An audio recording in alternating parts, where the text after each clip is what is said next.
Trump supporters see Trump as political chemo. He may be toxic, he may kill every healthy cell in the bloodstream, but he is the only cure for the cancer that is Washington. Got a great show for you today, ladies and gentlemen, talking with Patrick Bergy, and it is a show full of scandal and scuttlebutt, Hunter Biden, litigation, you name it. As the Middle East goes off and the distractive online alt media pundits tell you World War III is near because of Ukraine, we need to get back closer to home. Apple pie. Closer to home. Hunter Biden will appear before the public and talk openly, they say. Fox News alert now, bit of a surprise. Hunter Biden is offering to testify at a public hearing as part of the impeachment inquiry into his dad. That's according to a letter from his attorney just obtained by Fox. Well, with Pat being served litigation papers by Biden's lawyers, he has plenty to say about that. And he does have the Hunter Biden laptop, though Pat reckons the one he has is different. This one was one stolen by Russian hookers while Hunter was high on crack, or so the story goes.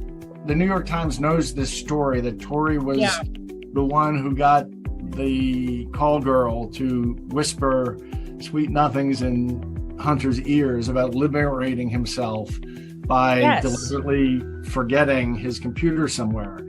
Just wanted to say, you could see it in the text though, Patrick and Daniel. In the text, he's communicating with his family saying, I'm done. I'm out of here. I'm checking out. I'm over this. I'm not doing this anymore. And they were like, I'm sorry you feel this way. And he and Ashley colluded. I mean, what are the odds that he drops off the laptop and Ashley's texting him? Did you do it yet? Did you do it yet? Okay. Like I did my part, which is to bring the truth into the light in, more correct ways. Yes, Tor, we can rely on her for reliable information. And Tor, while hanging out with Michael Flynn's Defense Intelligence Agency crew, bragged she got the hookers to convince Hunter Biden to, quote, lose his laptop, thereby facilitating the uncovering of all the family's secrets. Really?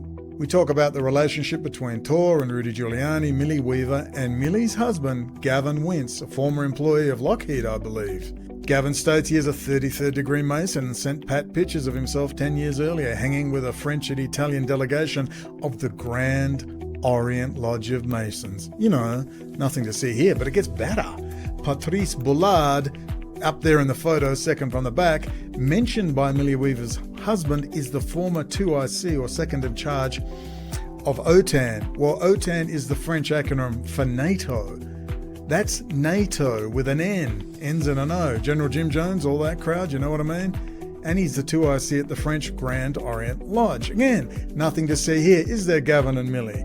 No wonder you won't talk about Israel. We ask if Australian Special Forces or Mossad stole my hat, perhaps one of the most important questions. Way back in 2010, I still haven't recovered. We talk January the 6th and Pat's interview with the Georgia District Attorney, and we ask how it is Alex Jones, Owen Schroer and ally Akbar are not in jail while the suckers who followed their Pied Piper routine are sitting in jail for multiple years. Boy, so much to go through. It's a long one, and I know alien space monkey invasions, the war in Ukraine and Palestine has got your attention, and there is a reason for that, so stay tuned for 2 hours. It's all the chapters are below. I've literally linked the chapters with a timestamp.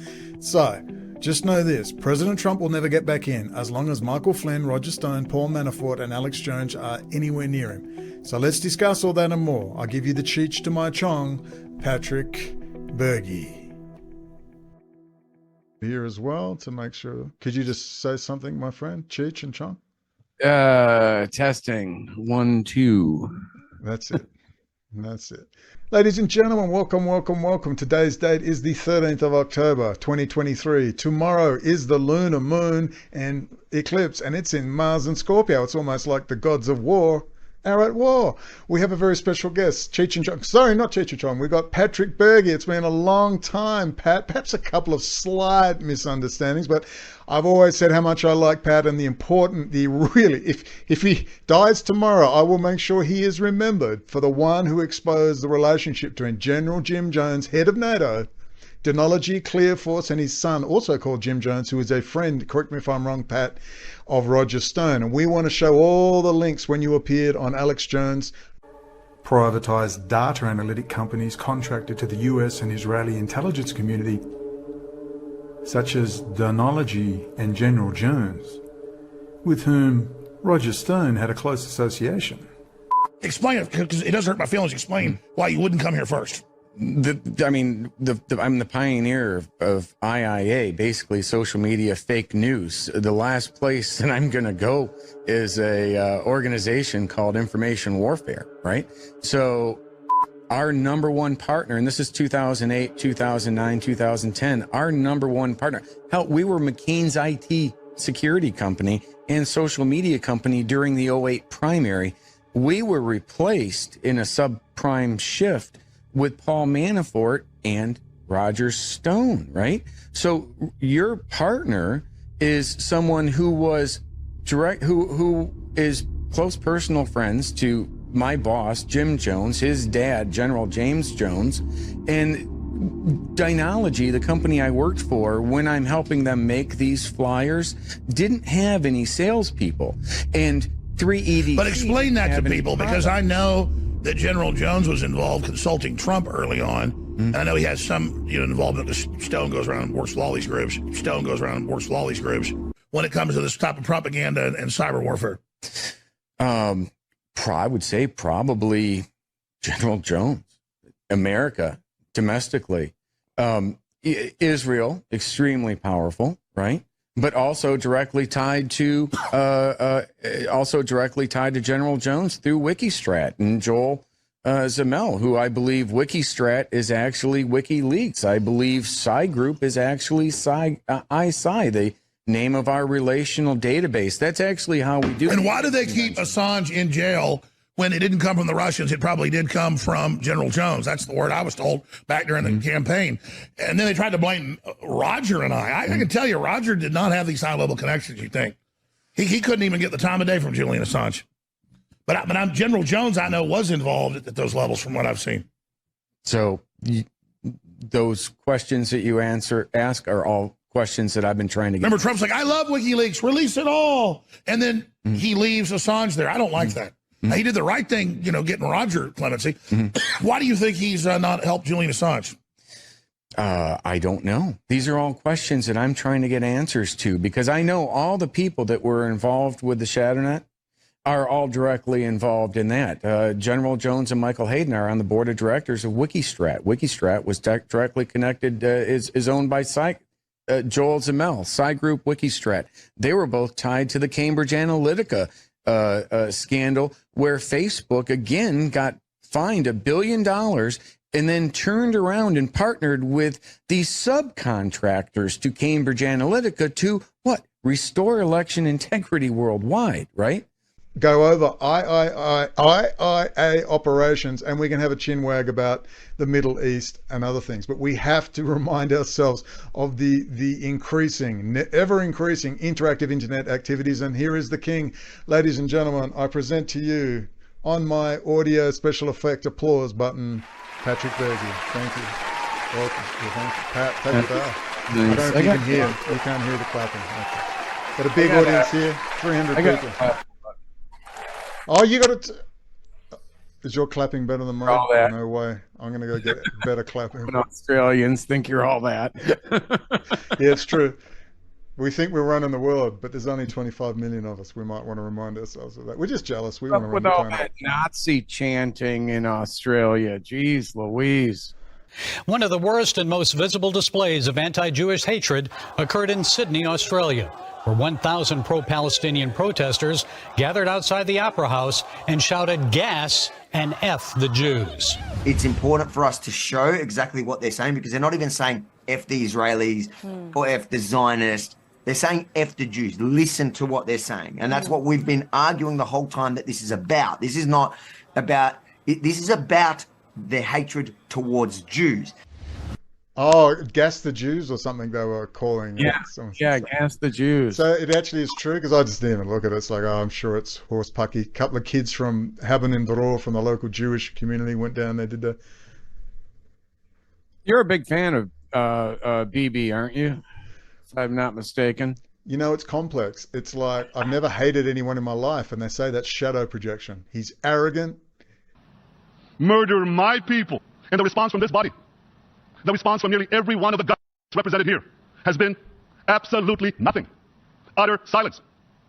Deafening silence.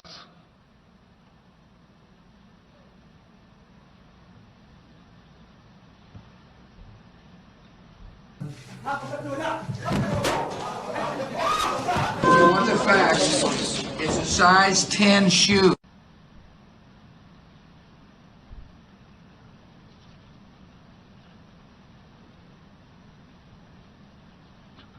Perhaps you can understand. He's proud. No one ever beats him up. And I thought, oh no, it's shadow projection. It's terrible. I just want someone to belt him in the face. I wouldn't mind if he did what he did, if he just blushed a little. He just goes, yeah, I'm killing everyone. And you, America, I'm going to F you too. And then they all clap for him like Stalin. They clap for him like they did for Stalin, and I just can't stand it. I have the high privilege and distinct honor of presenting to you the Prime Minister of Israel, His Excellency Benjamin Netanyahu. I want to thank you, Democrats and Republicans, for your common support for Israel, year after year, decade after decade. Можете рассчитывать на то, что товарищ Сталин сумеет выполнить свой долг перед народом. No matter on which side of the aisle you sit, you stand with Israel. And I will always be grateful to President Obama for that support.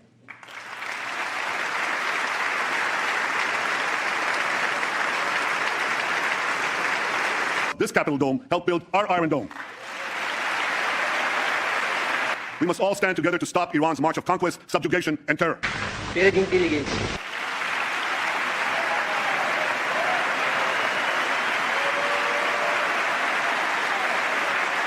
It's the Israeli military-industrial complex is all it is. It's just every country's got one now. When I was in South Korea for 5 years, they have theirs.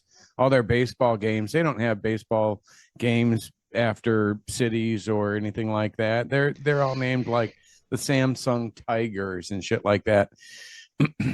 True corporatism. Yeah, it's all corporations. That's they want to have identities as corporations.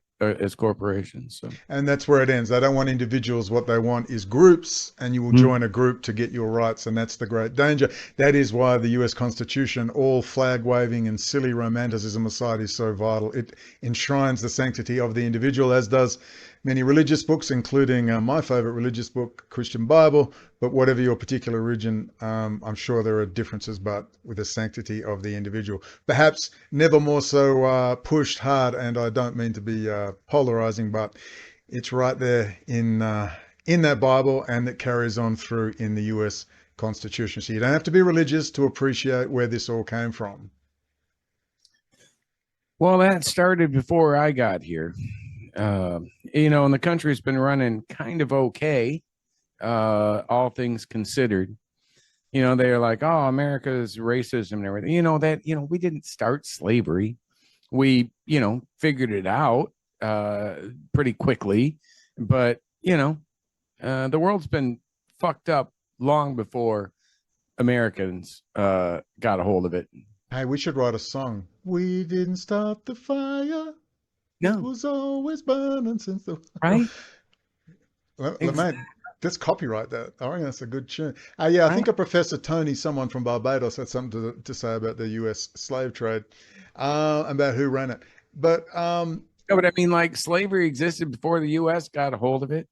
Yeah, well, the British ended it first, and look, we're all tired of the white man bashing, and the Mayans were pretty big into like slaves and chopping people's heads off. Well, hell, man, I'm in Mexico. I've never seen so much racism in one place. This is Mexico. I mean, I got called a dog by some old guy. I've never had that before in my life. They don't like what. Go to Russia. They don't like black people at all in Russia. Oh, and China. Yeah, China. Yeah, they'll openly mock on their public television. Yeah. I mean, actually, I've been all around the world, and as far as like racism and such, this is actually probably one of the best countries, sadly enough. There are worse. Yeah, I think it's time the bashing ended, and I quite enjoyed Dinesh D'Souza. That America, what would we do without her? It's a reasonably fair and balanced, goes into Native Americans, the Trail of Tears, and does a reasonable job. If you haven't seen it, ladies and gentlemen, Dinesh D'Souza. I understand Dr. Shiva calls him a monkey. What's he call him? A coconut something or other? God. No pleasing Dr. Shiva. Yeah, yeah, he's had an interesting run of things. I don't like the people that he ended up hitching his wagon to, as they say.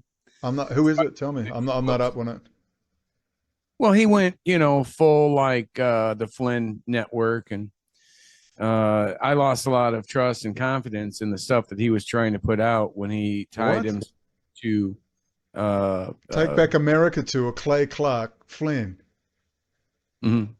Julianne Romanello is a PhD from Tulsa, Oklahoma. Very nice lady. I think she's just misguided. She said the people that fund the Take Back America tour, seriously wealthy people, said, oh, they really like you. They want to try to get you through the US, but keep it quiet or something. And the people that fund Take, I said, wait a minute, don't tell me, you've just involved me in a conspiracy.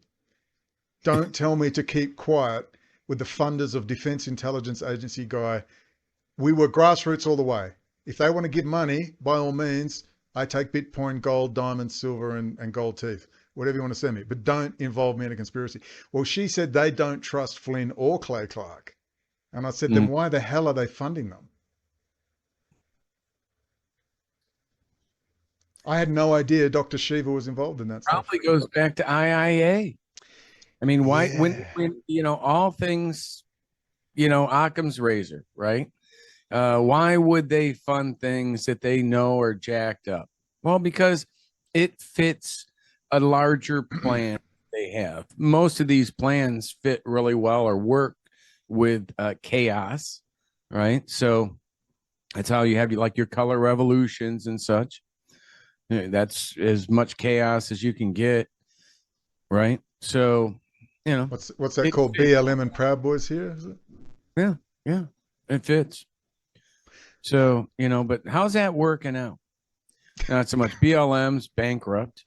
And now they're flying running around with the Palestinian things. And so the establishment Democrats that were like, oh, Black Lives Matter are like, oh, shut that motherfucker up quick. He's going to hurt our stock values. We got a lot riding on this war. Shut that motherfucker up. Man, I can't even, after everything that's been put out, including the incredibly important Shadowgate, I wish it went deeper into Zamal and all the Israeli companies as well. But for the audience, when I edit this, here's the picture of your friend, and we'll go into this in a minute. Let's just do a bit of freebasing. Is that the right word? Don't know if that's the right word. No, I think that's the wrong word. What's the word I'm looking for? Where you just sort of a casual back and forth. Yeah, okay, sorry. The wrong word there. Quack. No, it's legal in Florida if you got a medical license, which I do. And it's great because, people are going to want to try to get you one way or another. At least that's a little bit of coverage I got. We're going to let Hunter Biden work out the legalities when it comes to concealed weapon and possession. Pat, which concealed weapon are you talking about, bro? I believe there's a couple. Dumpster. While I think there's a couple. While high on crack. Yeah, he's packing all right.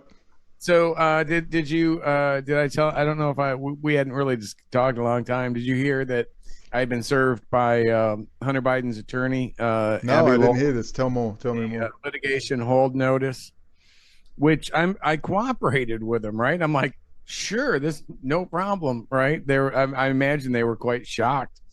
They're thinking, oh, nobody's responding to our request. But I was like, here.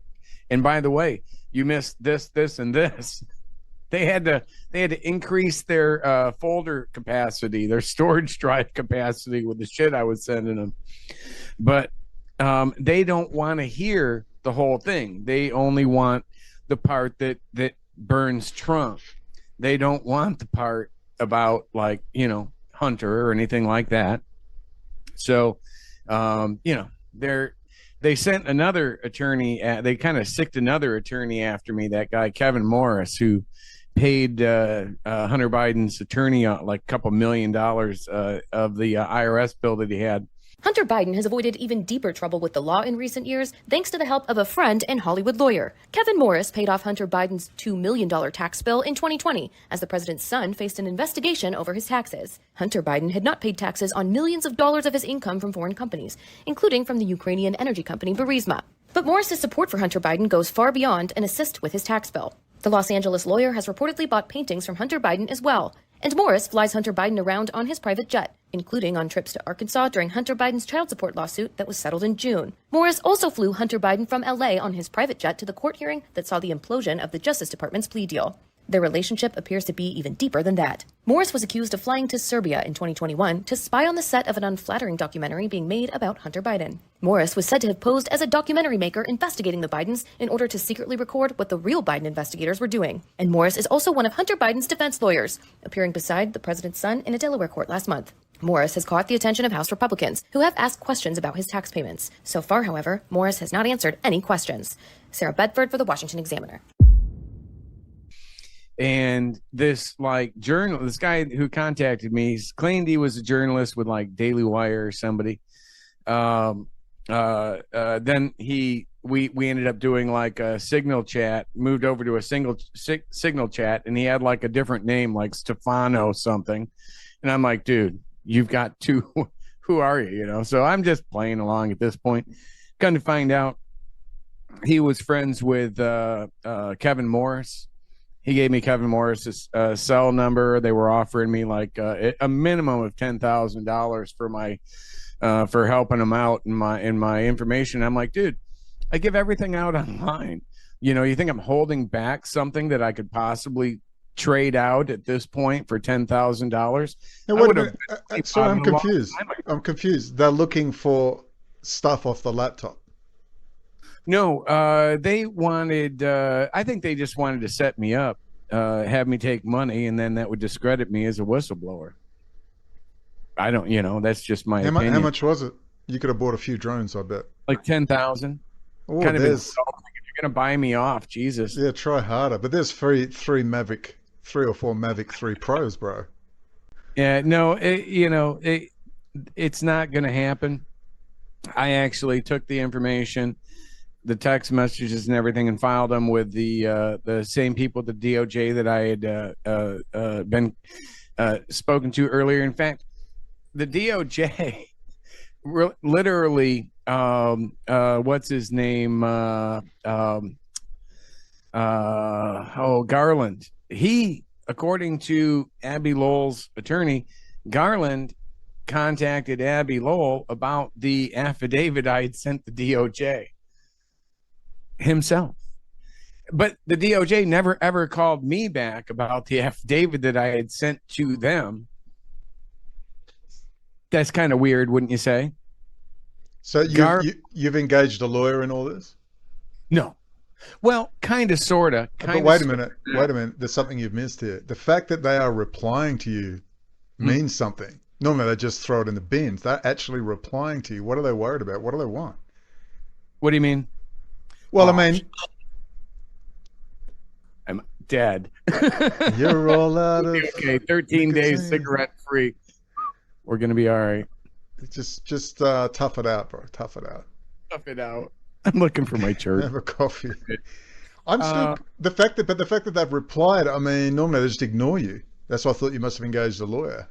No. And I had sent Abby Lowell's people had sent to the DOJ a request for investigation.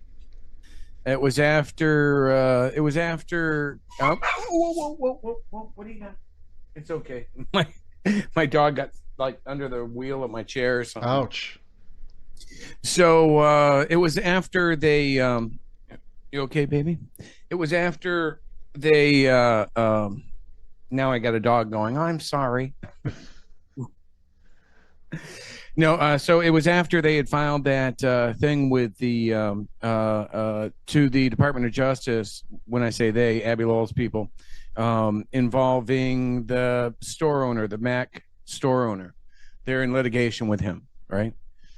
So they were basically reaching out to anybody and everybody who had been involved or received a copy of the laptop.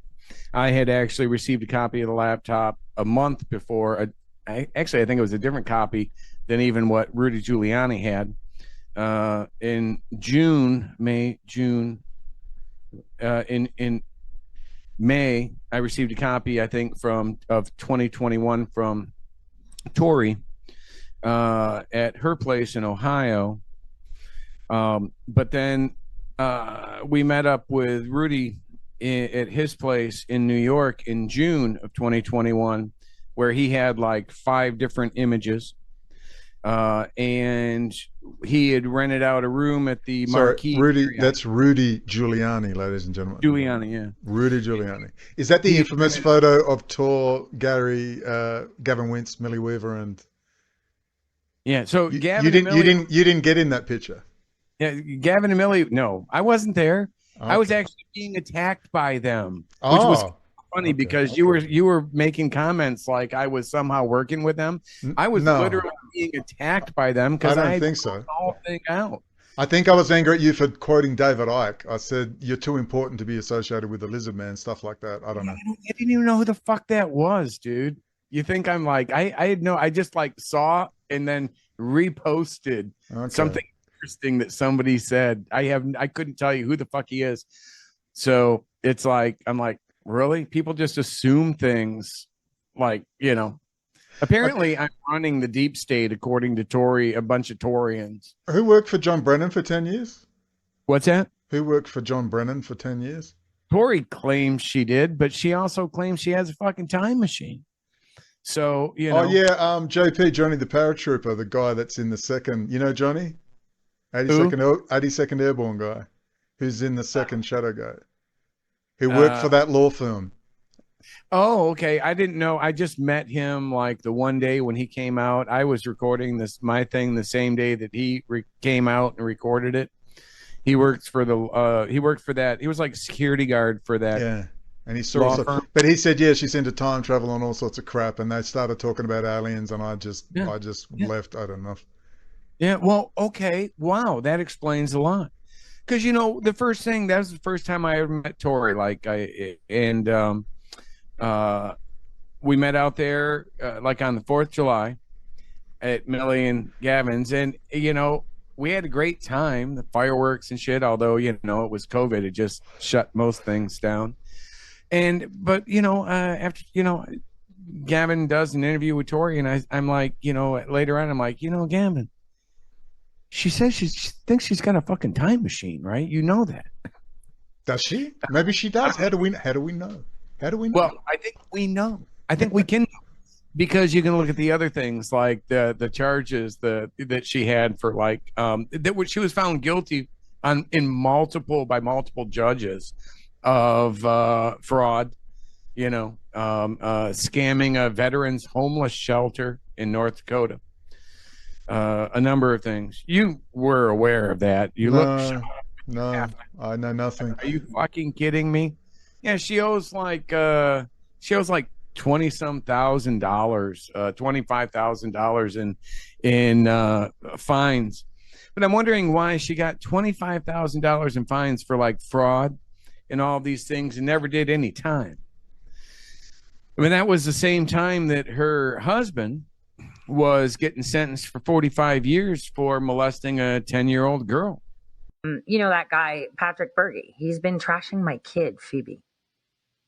You don't get mad at him and Lloyd. They have his screws. Yeah, I know. Well, it's I know. Lynn has his kids won't talk to him now. His legal partners his partner. Yeah, I know, but he's trashing my kid and saying disgusting things. Bergy is? He is. Like talking about her case. Oh, that's disgusting. I know it is. And that's the thing. It is, but it's about money for him. For you, between you and Lynn, I love both of you the same. I've blown $12 million anyway. Well, I'm sorry. I'm just saying. No, he's doing that constantly, and I can't. I know he's mentally not well, and he's under stress, but that is just the most horrible thing I've ever seen. That he thinks it's okay, and he says I'm using that as a shield, and I'm like, how could you even say that? But I digress. What I wanted to say, perception is a lot too, because for even Bergy, now I'm his enemy. Don't forget, you and me and General Flynn are CIA assets apparently, and we're running all of this to run it to the ground. You've lost money. I was lawfare to the ground starting in 2017 because they knew what I was ready to do, because they knew what I did in 2016. So they went after me hard because I was coming hard too. And so they make sure to hack your shadow, what bothers you the most. There are things that bother each and every individual. And that's what it does. The trolling. Literally within the same time frame. So she's getting busted for all these fraud charges. He's getting 45 years. You know, I mean, I don't know what the fuck Pat, it's almost like there's a giant IIA operation going on. Almost seems like it, right? Almost seems like I didn't know who any of these people were. From like basically 2007 to 2015, I was either in Iraq, Afghanistan, or South Korea, with only a couple weekends that weeks that I would come back, keeping my 330, so I could maintain my foreign earned income tax exemption.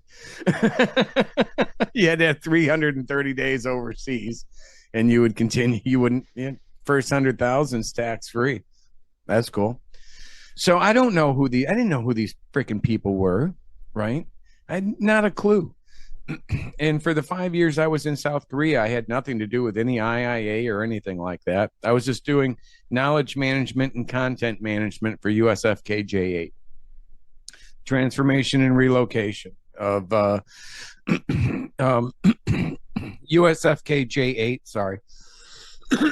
Of USFK USAG Yongsan in downtown Seoul to Pyeongtaek. So we were just moving the base from Seoul to Pyeongtaek. I had nothing to do with any of this shit. Didn't follow, had no idea, didn't follow InfoWars when I'm overseas. Why the fuck would I? I would have no purpose for it. And so, you know, I come back, I'm trying to expose this stuff. Tori catches on to me, but I had been calling out like some of her friends that I kind of picked up on later on. I know Roger Stone was getting worried about me because I'd actually approached him a couple times at a couple different events. Stop right there. Let's make the start. That we've had our intro, and like I said, I was really looking forward to talking with Pat. We do get on. There was a couple of misunderstandings. I wasn't aware of the seriousness of a certain anyway. Yeah, so let's just move on. But everyone says, when are you going to talk to Bergy? When are you going to talk? Yeah, I'll contact him. And finally we're here.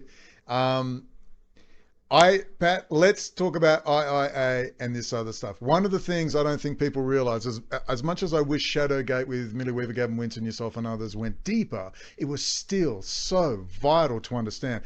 When I heard you say that General Jim Jones, the head of NATO, takes a taxpayer-funded operation of specific interactive internet activities, that's online psychological warfare operations, multiple personalities, running computers in the hardware, and cafes and so on in Afghanistan, Iraq, and attempting to influence local populations into who they should support.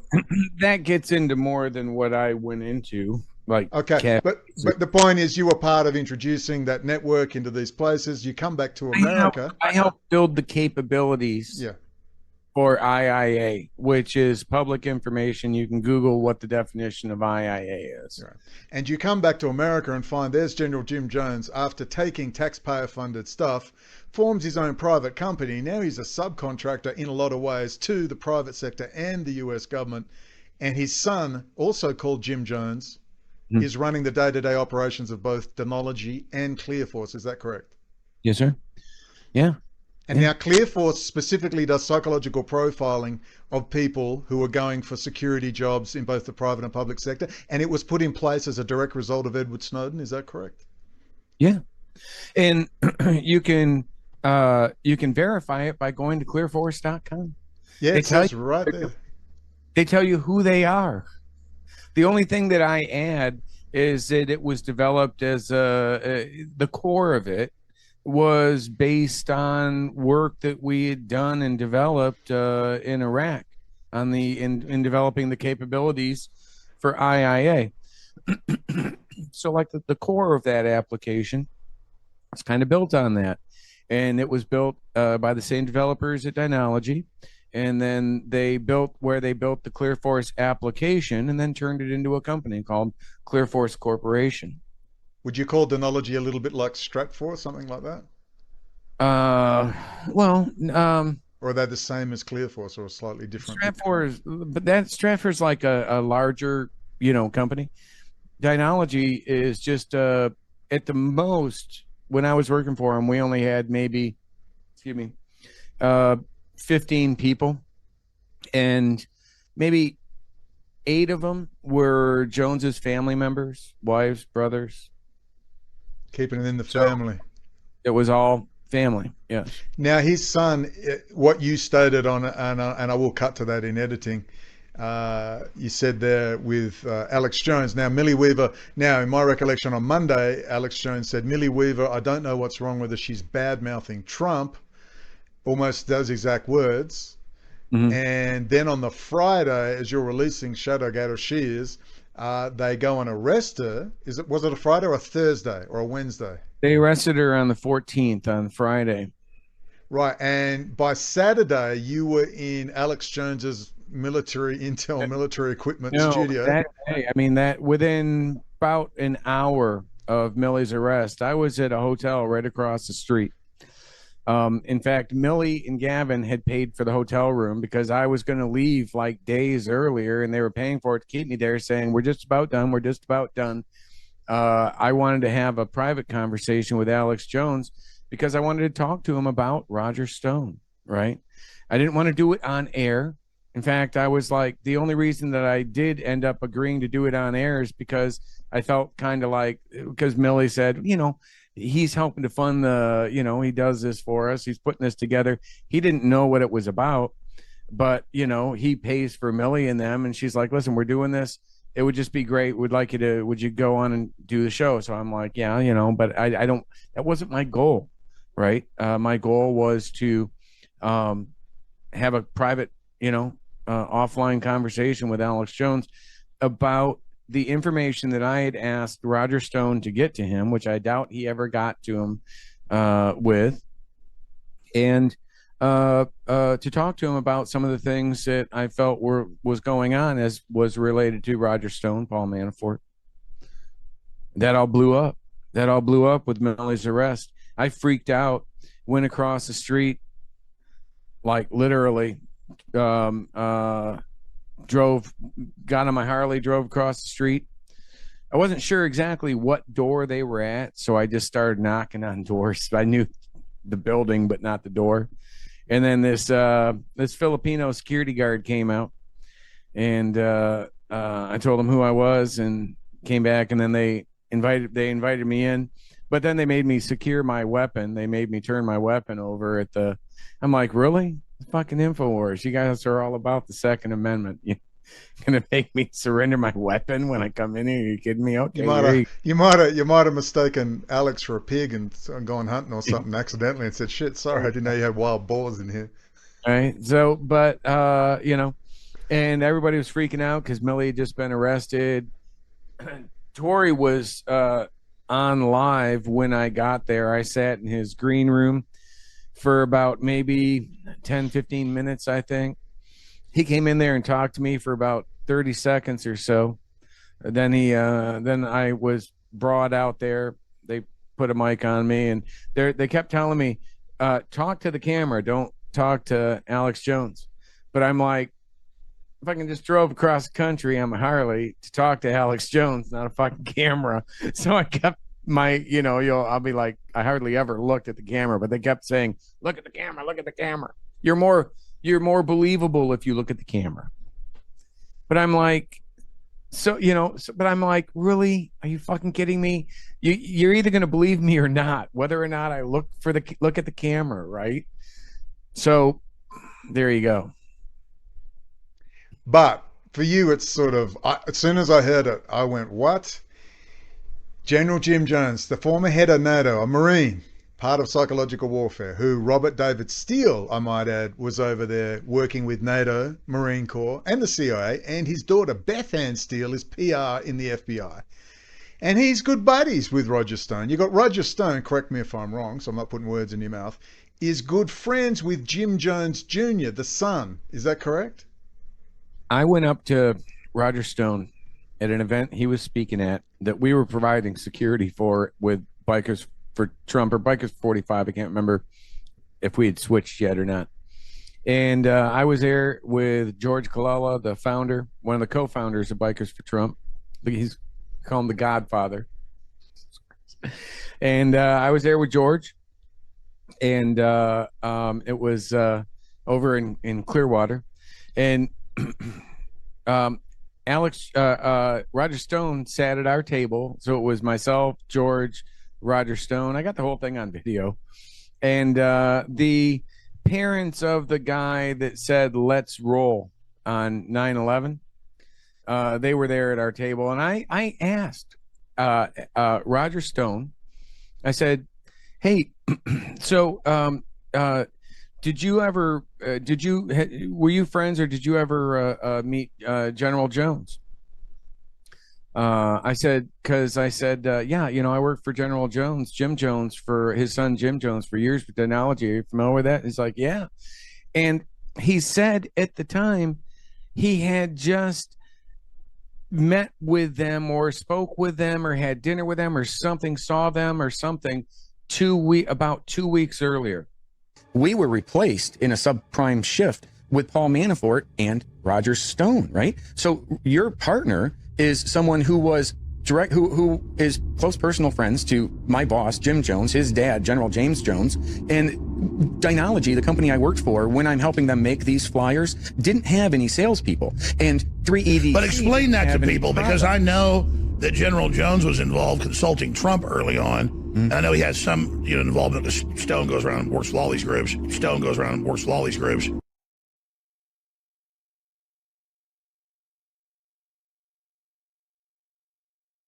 Leading a frontal assault on the lies of the New World Order, it's Alex Jones. All right, folks. So Friday, Millie Weaver's like, "Hey, I want you to get this guy in studio that's in my film." I hadn't seen her film called Shadowgate. I sponsor them.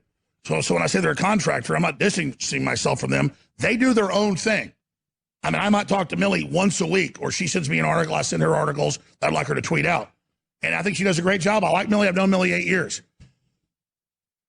Then they put out this movie Shadowgate that I don't know about until she's been arrested and charged with family violence and destroying a cell phone, which is way overblown. So then it looks like, oh my God, they're trying to cover up what's happened with their film.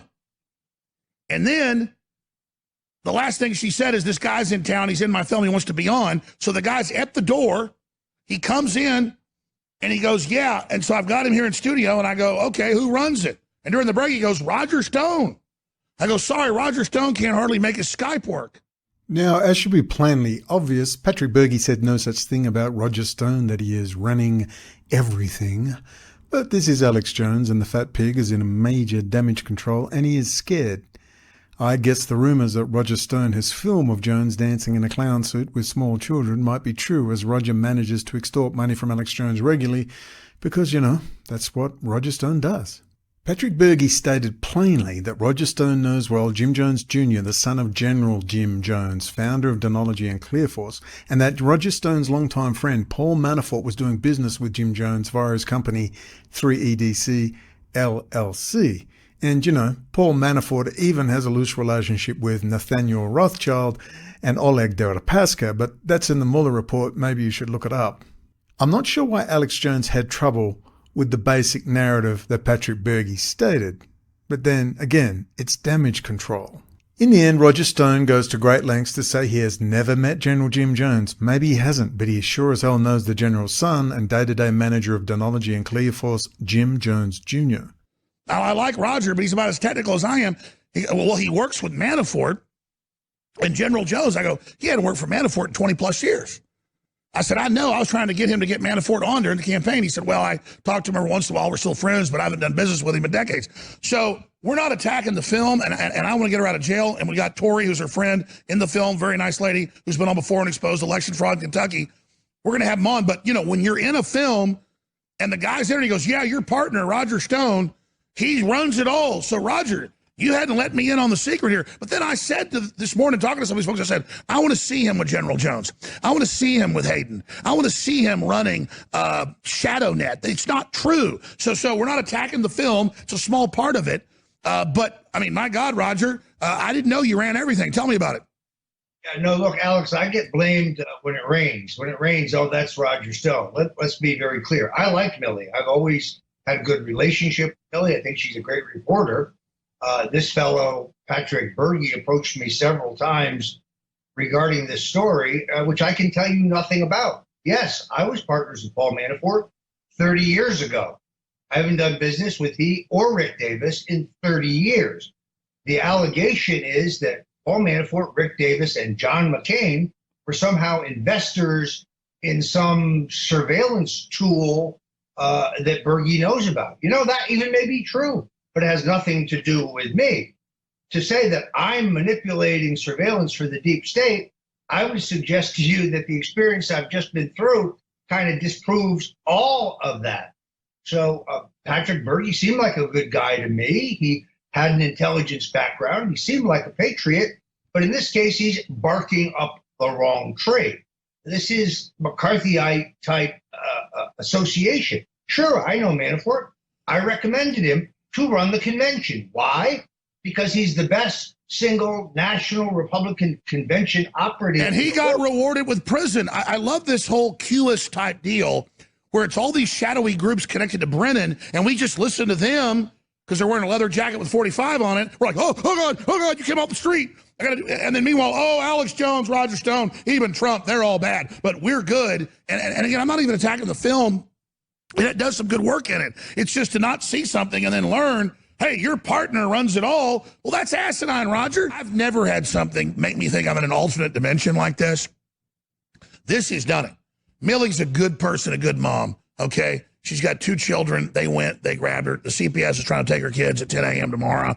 They've got an arraignment at 11 a.m. over an argument with her mom and a broken cell phone 3 months ago, and her mom admits that. So I don't know why they're grabbing him and doing this other than they may have been conned by the deep state. They kept trying to, they wouldn't release it. They said, you got to have this guy in your office first. You got to have this guy in your office first. As soon as he gets in, we'll show you the film. And then we get him in here. We're like, okay. And it's like, Roger Stone. And I'm not saying the police were part of this to hype it up. I just don't know, because maybe it's a coincidence that the cops on a 3-month-old complaint went and charged them with all this crap, her husband and her husband's brother. So I think they're being set up. I'm not sure by who, Roger. What do you think's really going on here? Well, I want to reiterate, I like Millie. I think she's an honest person. I'm concerned about her in prison. I'm praying for her. I hope it all works out. I have no animus for her.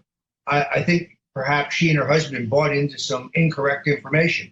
I don't know General Jones from Adam's cat. I've never met him. I've never done business with him. For all I know, he's your cousin because you have the same last name. There's a new conspiracy theory. And I've never had any stock or interest or involvement in this company that, frankly, I never heard of or really focused on until today. And while I do know Paul Manafort, we haven't been partners or done business together for over 30 years. And explain why. You got up this morning. You're on Parler now. Got a lot of followers. Plug that. You should get over 100 messages saying, oh, you run the deep state. It's crazy. Seems Roger has taken a leaf out of the Bill Clinton, I did not have sexual relations with that woman, then ask Rabbi what sexual relations are. True Talmud, isn't that right, Roger? Just like you and your Chabad Lubavitch friend and fellow drug dealer, Sheriff Israel in Florida, the rabbit hole gets deeper, and you can find out more from the links below in the 3-part series Rats in the Ranks, detailing Roger Stone's cocaine, ecstasy, steroid, and growth hormone friends. Anyway, back to Bergy. I'm done with this president. I'm going to go public supporting impeachment. I have no choice. He has to go. He has to go. Run again. You'll get your brains beat in. And I was like, wow, very cool. I'm like, so the next question I ask is, have you ever heard of a thing called ShadowNet? And he's like, no, I never heard of that. And then the whole conversation shift.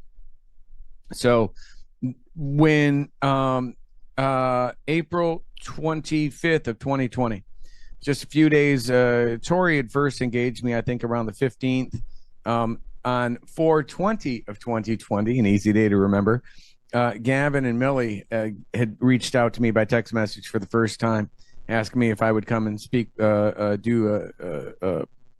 my story in a documentary.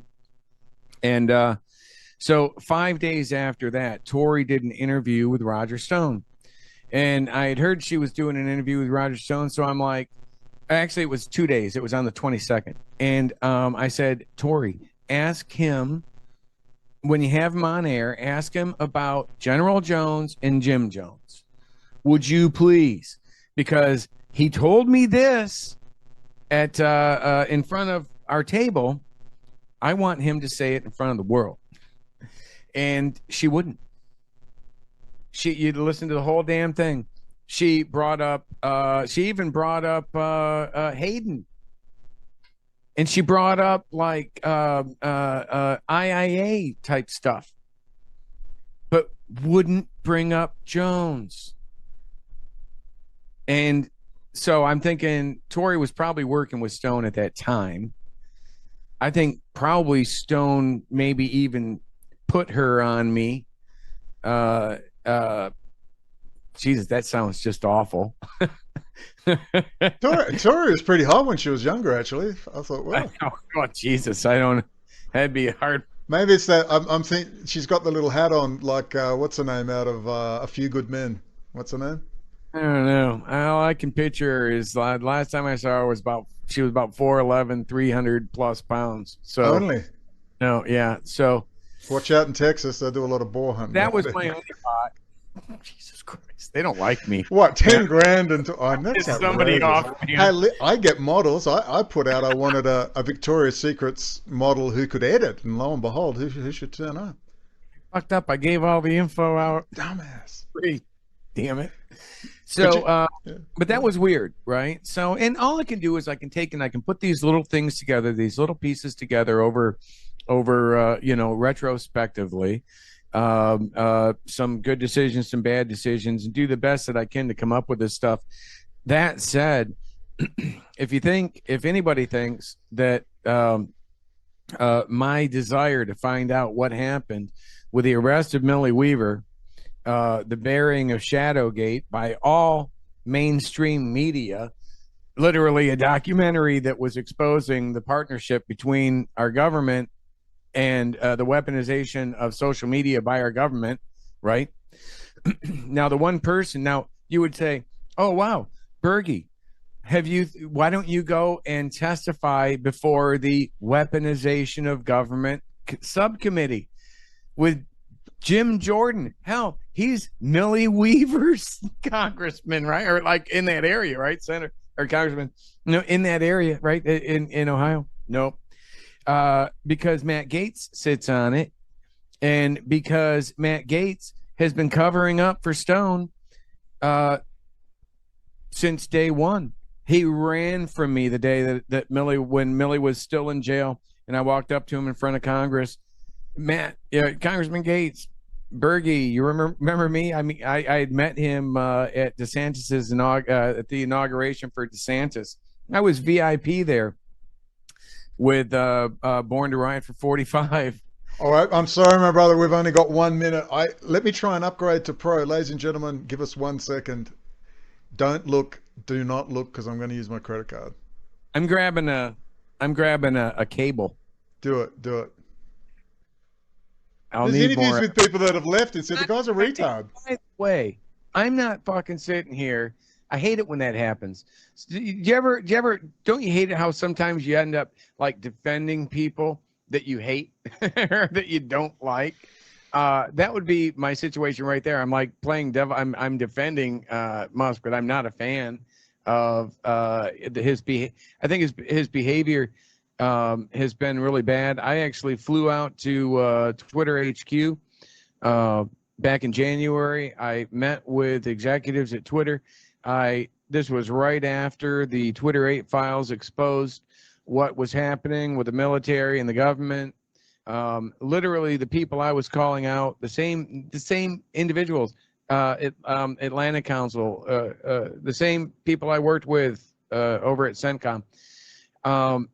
Those were all exposed in the Twitter 8 files. So I go to Twitter and I'm like, listen, I want you guys to do a query on what happened through the comms, on what happened with things related to Millie Weaver, Shadowgate.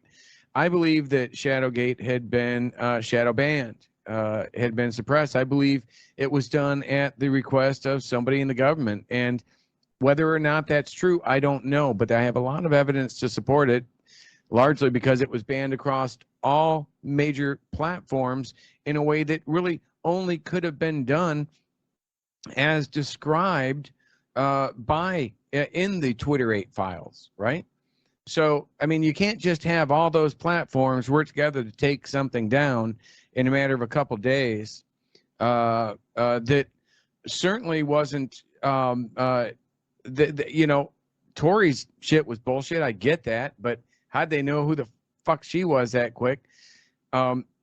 Everything that I put in there is verifiable and provide the documentation and you know, here, your emails to the people.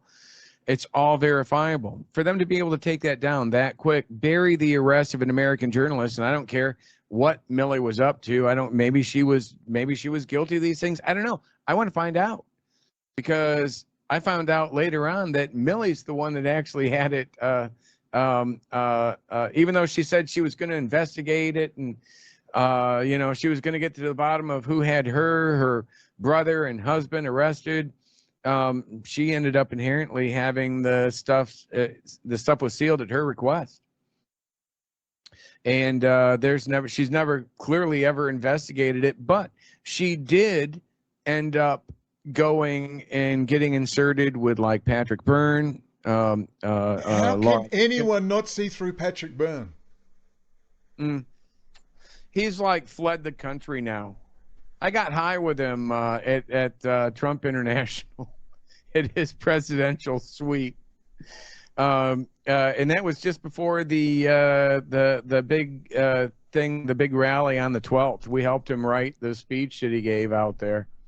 And when I say we, Millie, Gavin, Tory, and myself, although Millie wasn't smoking.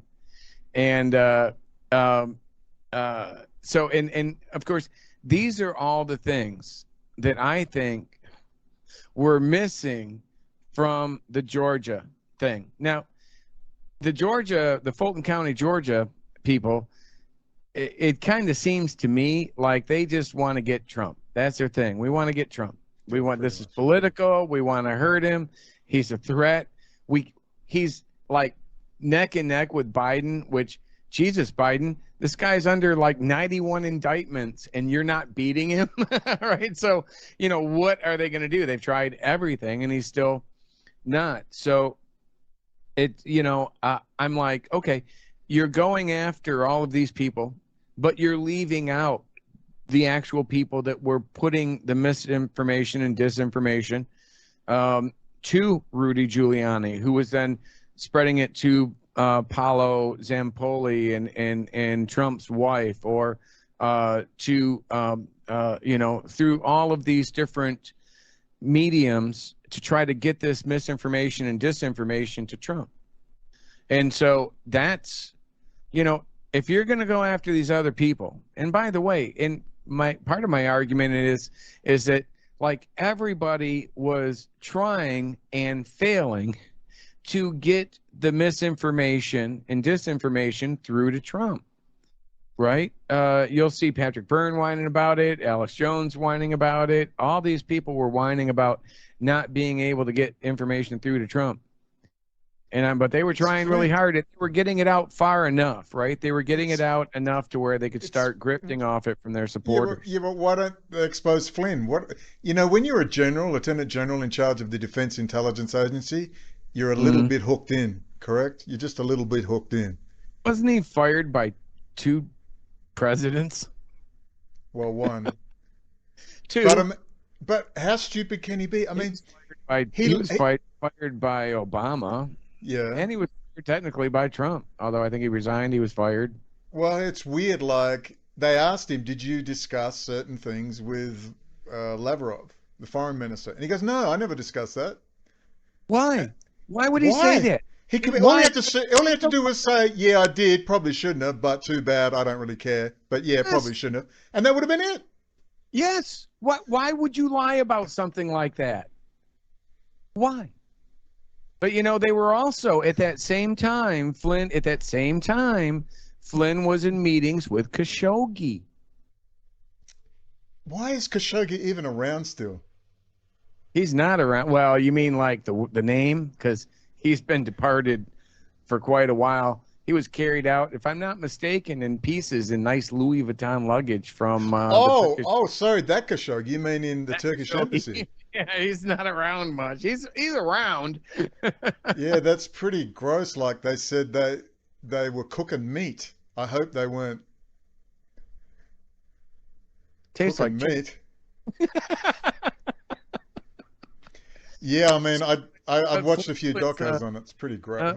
That's what Flynn was involved with, and also if you look at the end of Shadowgate 2, we actually talk about Flynn. Milley brings Flynn up, and then Tory says, "Well, you can't talk about General Flynn without talking about Khashoggi," and then they go to me talking about Khashoggi being an IIA asset.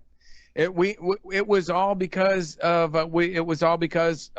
Flynn's connection to Khashoggi. But now Milley and Toy are like, oh, we got to have Flynn for vice president and shit. And I'm like, really? You guys switched that quick, man? And so I'm wondering if maybe they didn't roll Milley up as a CI when they threatened to take her kids away. They had her in jail. It was uploading shadow. It was just money. It was just money. They just got no money. He was doing something shifty with Tory, right? Because Tory had just been busted for the fraud and such. If she was doing something shifty with Tory, they could own her easy. Hey, look, Shadowgate 2.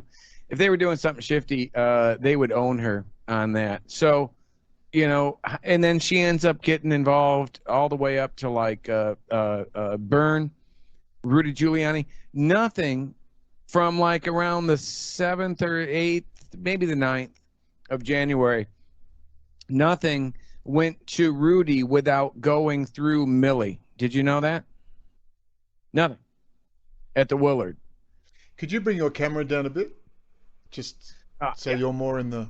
I could bring my camera down, but that's... You look like what do you call it? What are those little fairy things out of Star Trek? My chair leaks. So I got the same problem. Right? I blame the Jews. Now I'm down here. There's a little Jewish guy sneaks in and wrecks my chair. Little Jewish leprechaun. My microphone hadn't moved. Listen, Flynn, I went after Flynn for various reasons, and people kept saying, but look, he's a nice guy. He's just made a few mess up, but he's not a bad guy. I said, he's not a bad guy. You get up on a stage and do a pure... When I first heard about the prayer he made, I thought, some people have read Text Mars, Codexa Magica, and they were thinking he's doing hand signals. He said a prayer straight out of the Theosophical Society Masonic Handbook, word for word. Is he trying to commit suicide? Because those pretty hardcore evangelical types out there in Trump land, and they got an ear for that stuff. So are you a Mason? Sorry? Are you a Mason? Are you in one of those things? Well, look at this. Someone said that's a Masonic sign. I said, I just bought the freaking at the shop. See a little hang-up symbol right there. Yeah, maybe I am. What a stupid thing to ask. What am I going to say? Oh, Dan, you got me. Okay. Well, there was a funny reason I asked you. Well, why don't you ask if I'm SAS Special Forces? I mean, they must get a giggle of that down at Campbell Barracks. They definitely stole my fucking hat, my floppy hat, out of my house.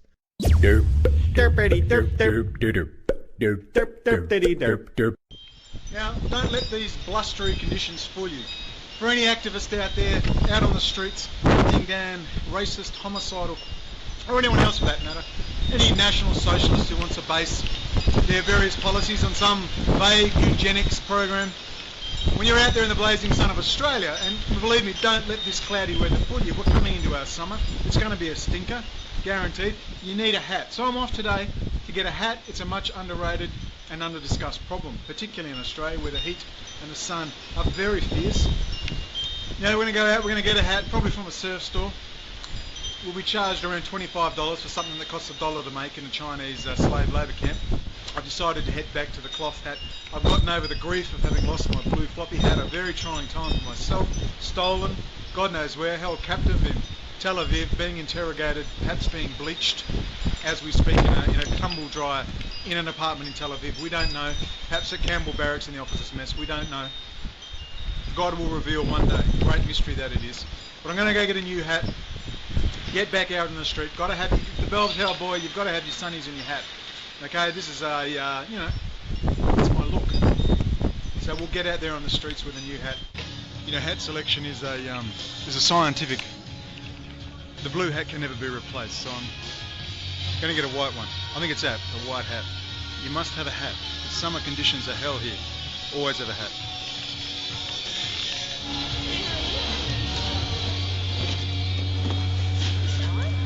Yeah, I keep losing them. Wear some sunglasses, my second one in a week. I think they get stolen. Hat thieves. Well, here we are. We've got the hat.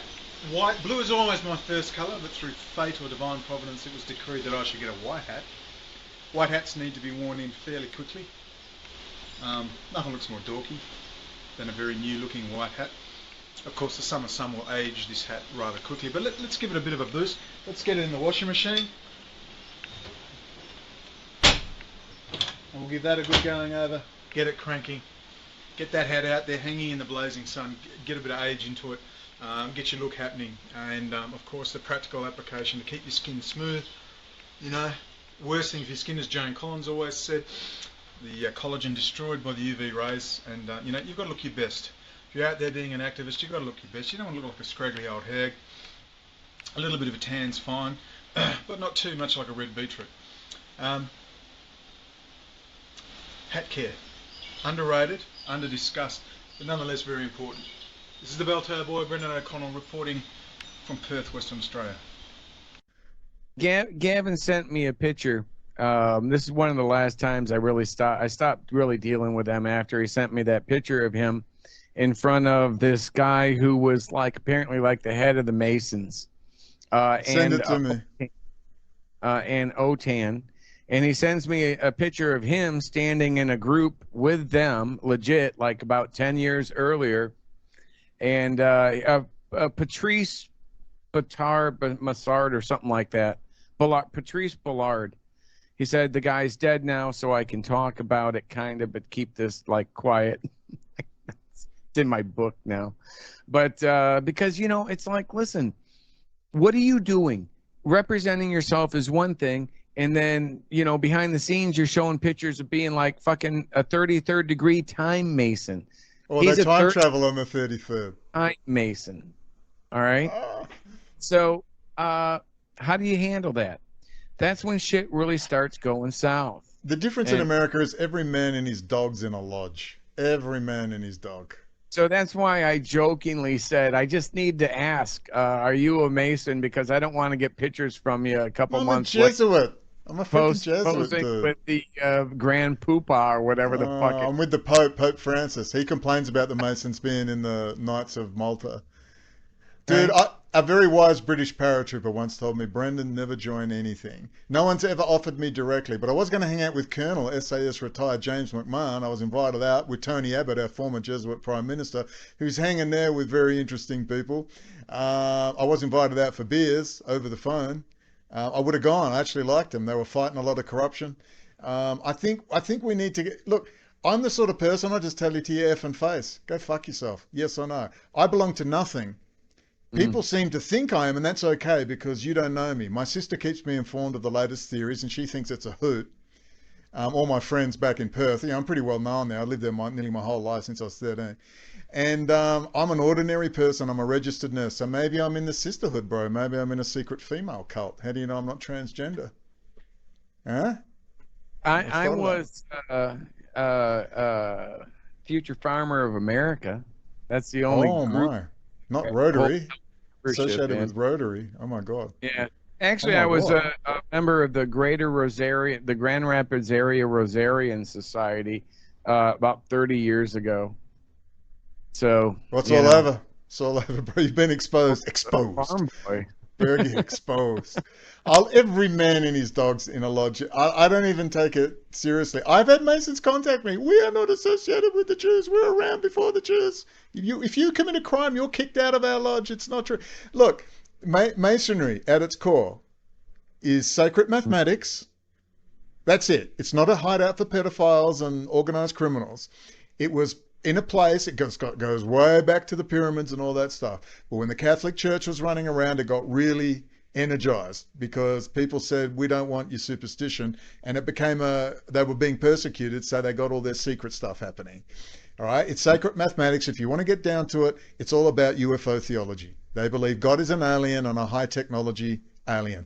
That's the secret. It's the same in the Church of Jesus Christ of Latter-day Saints, and it's the same in Orthodox Judaism. You get to know some of those really high up Orthodox Jews, it's the same theology. The elite theology is UFO theology. That God is an alien and he runs around, we're made in his image because he made us out of DNA, and the Old Testament, the Nephilim, the giants that fell to earth and mated with the beautiful women stuff. That is the secret theology. It's not meant to be about pedophiles, but it is. They've infiltrated the churches, the synagogues, the mosques, the State Department. They're everywhere. Just look at aliens. Look at Heinz Kissinger. Maybe it's just the world's oldest grift. That too. It's like I don't even give a shit. The longest running grift of all time. It's like, look, everyone wants to belong to something special. When you got nothing in your heart, you got to get external accoutrements, whether it be gold, jewelry, cars, expensive sunglasses, or drones. But that's all right. That's allowed because Hasselblad lenses rock. I got it only for the camera. I emptied my poor bank account. It's a long story. Yeah, I got a bit of a definite drone fetish now. Legal just for the cameras. You get over the flying around going, oh look, I'm at 500 meters and I shouldn't be. But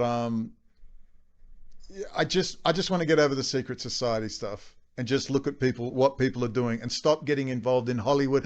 Ooh, secret societies. I've been all over the world. I've insulted Hassan Nasrallah from Beirut in a live stream. I insulted them and abused them at Imam Khomeini Airport in Tehran. I am still here. The world is filled with good people. They hug me, they thank me. The middle managers, like you, Patrick, the people that push the buttons and do all the work, the good CIA, FBI, intelligence community who are doing their freaking jobs. Mm-hmm. They're just ordinary people. They have children. They're not sacrificing to Moloch. We got to get out of the Hollywood bullshit. Yeah. Yeah, there's I'm trying to think of it. It's like Carlin or somebody said, there is a deep state, but it doesn't have to be a group of people sitting around a table smoking cigars. It can just simply be a group of like-minded individuals. And I think that's what you have with these retired generals. They build up this extreme God complex with each star that they get. I think maybe some of them are just broken. It happens to a lot of soldiers. And so I'm not saying that is a bad thing, but they have this like-minded that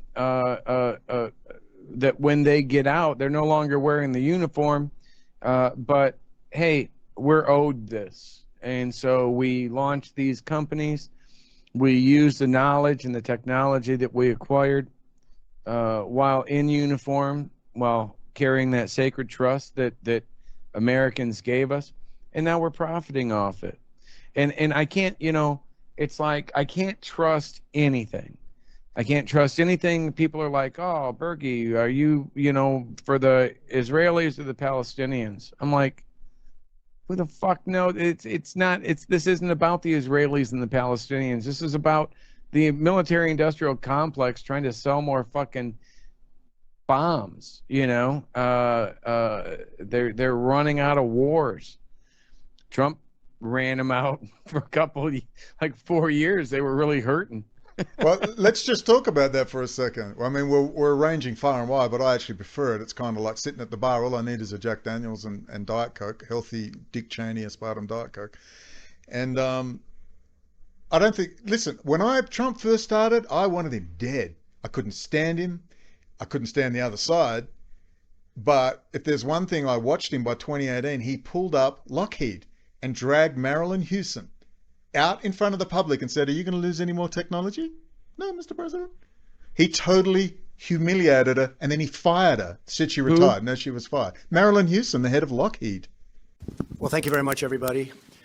This has been long in the making. You've heard many, many speeches by me and talks by me and interviews where I talk about unfair trade practices.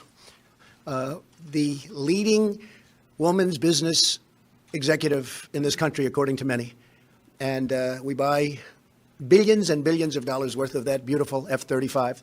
It's stealth. You cannot see it. Is that correct? That's correct. Better be correct, right? Absolutely. Marilyn, please say a few words. Well, thank you, Mr. President. I would just say that this is a very important moment for our country in that we are addressing what is a critical area for the aerospace and defense industry, and that is protecting our intellectual property. As has been expressed, that is a threat to us if we have that stolen from our companies, because that is the lifeblood of our companies. And so we very much welcome this action on the part of the Trump administration and the President of the United States. Thank you. I did a video. This is when Fred Smith's sniffing around with his nephew, Joseph Davies. That's Fred Smith, FedEx, tapped twice Secretary of Defense. I made that video of Mudge Peter Zatko, the head of security for DARPA, Google, and then Twitter, who Elon Musk fired, when he said, "Oi, the Saudis and the Chinese are right through your damn company, looking at everything." And Elon Musk fired him because that's the Kissinger and Associates gang. And I said, Mudge in 2014 said in a DEF CON conference, Tales from the Other Side, that the military industrial complex was, quote, losing technology accidentally. Like they lost that drone over Iran, and Iranians are saying we're just such clever hackers. Let me tell you, I was there. They are fucking clueless. They are freaking clueless. I'm going to show you something really interesting before I leave this place. You know, Iran cyber security is supposed to be very tough. And, you know, I bet the NSA or Israeli intelligence would really want to put a lot of spyware throughout every computer in Iran, as much as they could, opening up ports on computers and allowing them to infiltrate people's computers and make them little bots for the hackers, professional and otherwise. So, you know, Iranian cybersecurity is going to be really switched on. Well, maybe not. Because Iranians are really proud of all the crack software they allow out. Like, you can buy literally a $50,000 pack of software with all crack software, latest stuff, latest Office, latest Adobe After Effects, that's $1,200 alone, latest incredible CAD programs, scientific programs, aircraft design programs. You can get them all in a pack. You go into a shop and you buy this pack. It looks very professional. Look at it. Adobe, Windows 10, you get this big book with what's on the disk. Very professional. You get all these disks filled with every bit of software you could imagine. And it's all full of spyware. It's completely chockers full of spyware. I mean, I can't even begin to explain to you. All the latest PDF utilities, Adobe Acrobat Pro. I mean, these are thousands of dollars, some of them. Everything, audio and video players, antivirus security suite, all the latest $1,000 plus audio, visual editing software, sound, video,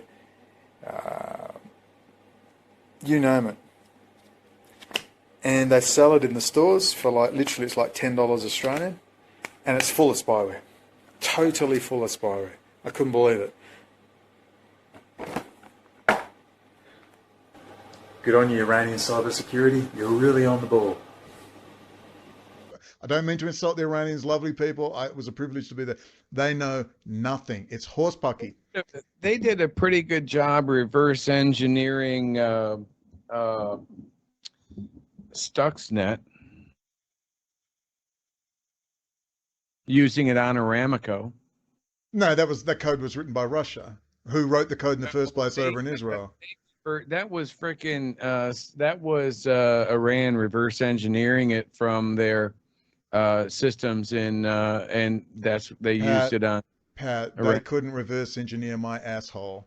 They sent that over and they had some Russians come down and they did all that stuff. Who do you think codes it in Israel? It was coded by Russian coders, for God's sake, in Israel. Well, and I'm not dismissing that either, right? Russia, they're tremendous at that. Well, Lockheed probably wanted it. They want it spread around. Now they go, oh my God, all these cyber problems. Think about it. At the time, if I'm not mistaken, at the time, oil was cheap as shit. So Russia's hurting when it's below like 80 or $100 a barrel. They're hurting significantly. So they take out 50,000 computers at Aramco Oil, which works great for Iran, makes a point, and works great for Russia. No, I'm just saying it was, they farmed it out. They subcontracted it. That's still not good. Just because they can't do Pat, all the GRU assets in Israel, they said they've so penetrated Israel and the United States, it's not funny. They're core coding Windows, for crying out loud. They're not core coding in Seattle, Washington. They're core coding Windows, Azure Cloud, Microsoft Office in Israel. And they're doing core R&D design of Intel chips in Israel still. Filled with Russian. Iran does have a decent cyber. Now Syria, they get Kali Linux. They get special Kali Linux laptops given to them by Israel, so they can run amok. SEA, the Syrian Electronic Army, for that region, they actually probably have the most advanced cyber capabilities. Pat, Israel gives them all those. They give them special laptops, and they press the button, and it starts. They know nothing. They know nothing. It's all coming out of Israel. They're spreading this around. Then they go, you know what you need? You need a Unit 8200 Telfiot program graduate, because we're experts in this. And they walk in and they stop it all, and you go, wow, you're amazing, Unit 8200. And then they go in and fill more shit into the US systems.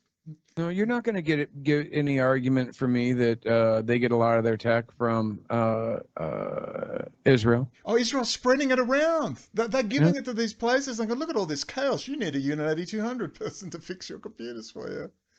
No, I wouldn't deny that from a cyber perspective, from just and I've spent a couple of years over in that region specifically working cybersecurity. So above TS clearance. So I have pretty good working knowledge. I'm not disagreeing with anything that you've said. I just adding more context to it.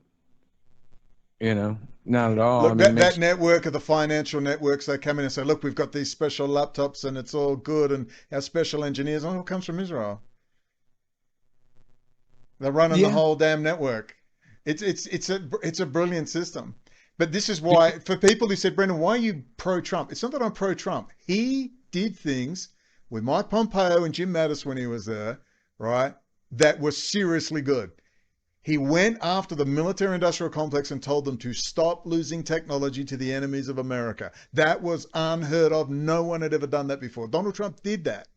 That's just one thing he did. He went after China vigorously. Took him a while. He wanted it done immediately. But of course, it goes slow at the State Department with Kissinger's friends. And then Kissinger just hates his guts at the end with Murdoch, and they wanted him out. Because I was told by a friend of Roger Stone, no one can control him. His mouth, he just cannot be controlled. And as soon as I heard that, I went, good, I'm backing Donald Trump then. If he can go in there and be a wrecking ball and just break everything up and open his mouth, I say more the merrier. My vote for Trump was basically a fuck you to everybody else. Well, they said that on CNN perfectly too, that there's a cancer in the deep state in Washington, and Donald Trump is the chemo. The Trump supporters see Trump as political chemo. He may be toxic, he may kill every healthy cell in the bloodstream, but he is the only cure for the cancer that is Washington. Yeah, I didn't vote for him because he was freaking like Mr. Perfect or wow, this is a great example for my children. No. I voted for him because the same people that I knew were doing bad things really hated him badly. They were putting a lot of focus on him. So I'm like, if you elevate this guy, you'll be able to see what's going on. Rats in the ranks. It gets them all out from the shadows and exposes them all. Yeah, but if he wants to go anywhere, he's going to have to get rid of Roger Stone and Michael Flynn and that whole Clay Clark 33rd degree Mason drug money laundering operation that's running. He was selling ecstasy at these big rave concerts Clay Clark was doing for all his Christian friends. They're all fronts for drug money laundering because a faithful servant of the Lord can bring $1 million in a brown paper bag. It's all tax-free, baby. Well, where's the money come from? It was left on our doorstep by a faithful servant of the Lord. There's not a damn thing the IRS or the FBI can do about it. That's where they launder so much money through those 40,000. It's a whole network with Israel right at the top. Look at the testimony from the employees of Cambridge Analytica. Who were they? And then look at who they were targeting. They were targeting the neurotics. They were looking for data, and the neurotics. It's even the more religious, the better, as far as like Christian. Because if you believe in God, something you can't feel and touch and everything, then that's even more for them to be able to work with and manipulate. And so when you see where they're at now, and you see the people that they were targeting, it doesn't surprise you, right? But I think it's horrible. I think it's horrible that they literally target these people, and then they run around as if they're the ones that's going to protect them from this targeting. We're going to protect your data by launching Truth Social, because you can trust us. You can't trust Zuckerberg. Can't trust the people that used to own Twitter, but now Elon Musk. You can't. But you can trust us because we have some new idea to run a platform, and we're all making a lot of money, but we're not selling your data, really, and we're not using your data to influence elections, really. It kind of seems like you are. And so it's like, how are these people any better than the people that they're trying to expose as being bad? I don't see it. Roger Stone, RFK.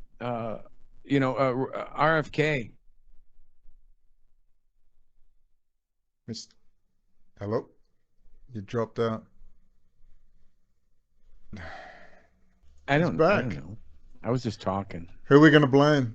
Who do you want to go with? Local, Jews, Jesuits, lizards? What's your tipple? That's about it. Went over most of the stuff with, are you recording now or? Yeah, we're recording. Yeah, I'm recording on OBS. With the Georgia DA. I think that's actually going to be a pretty significant thing coming up in the next few days. I'm waiting for a call back from them. I spoke with the investigator today. I've been reaching out to him, but I haven't been getting responses, which kind of bothered me. But I did get a response back today. I got a call from an investigator. That's pretty positive. He called me back with the district attorney on the in a conference call with him. We spoke for a bit, and I think probably they're going to look into a few of the claims that I made, maybe try to verify some credibility, and then he said they were going to reach back out to me in either today, which that's not going to happen, or in the next few days. Did you get talked to about January the 6th? Yeah. I talked to him about all that stuff, even about Shadowgate, Millie Weaver, Alex Jones, Roger Stone, and how all of these people tie into the events that led right up to January. Ali Akbar, absolutely. They were sitting there saying, "You want a war? You're going to get." It's pure incitement, pure incitement. And Alex Jones hasn't been indicted. I sent an email to Sidney Powell warning her that Ali Akbar, in my opinion, as a cyber subject matter expert in cyber warfare, is a damn terrorist. I literally used the word terrorist. I said, you and Linwood are standing up on stage there with him, giving this man a platform. He's a prior criminal. He attacked myself, Millie, Gavin, Shadowgate, and he's literally a subject. Baby, he's the hammer. He was coming after you, the hammer. Tiny Prancer was coming for you. There is a viral, I don't know if you want to call it a YouTube video or whatever. It's not a documentary that was produced called Shadowgate. I don't know what's going on, but they're not in touch with reality. Had I known how demonic this thing was going to be, I would have watched it immediately and dissected it immediately. I feel really bad. I feel like I could have stopped this thing from going viral. It's my task I want to do, and I go shopping for money from billionaires. And a lot of times these billionaires give me money to go do what I want to do to find out information. They call me the Hammer sometimes, and you're about to find out why. Ali plays behind the curtain, okay? Let me go in, do what I do, clean it up really quickly, and bada bing, bada boom. I'm not going to embarrass anybody who's distanced themselves from them, but trust me, they don't got anyone on their side. I will call up some friends to dust off some accounts from the great meme war, and we'll see.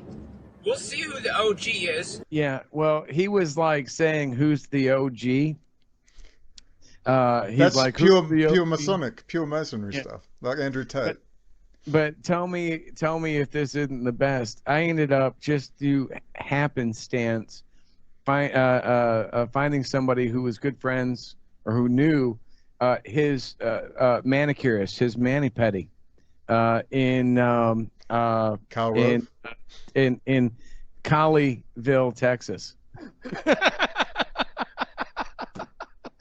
And I was able to communicate that he was a complete piece of shit. Got him fired from his mani-pedi, which you don't hurt a little sissy like that any worse psychologically than have. I'm editing him in his car, going, "I'm the Hammer. You better watch out." What am I gonna do? He's panic.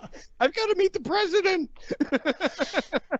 Remember you asked? I said, "Is it a prerequisite? Is it a prerequisite to be a sexual deviant for that group, or what?" I'm like, "Who's the OG now, motherfucker?" Gee, freaking! It's like a cast of goblins. It's like, yeah. Wow. So, but no. Patrick Byrne, who's now fled the country.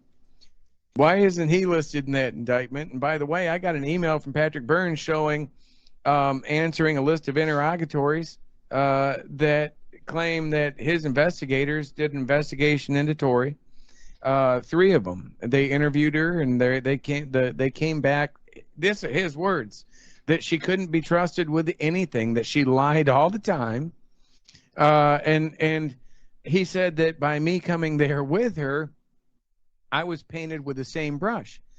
Now, shortly after he writes that as his response to my list of interrogatories for my book, he is partnering it up. He's pushing Tory all over the place. Now, even after, so why did they use Tory? Why did Sidney Powell use Tory in her affidavits that she submitted into court?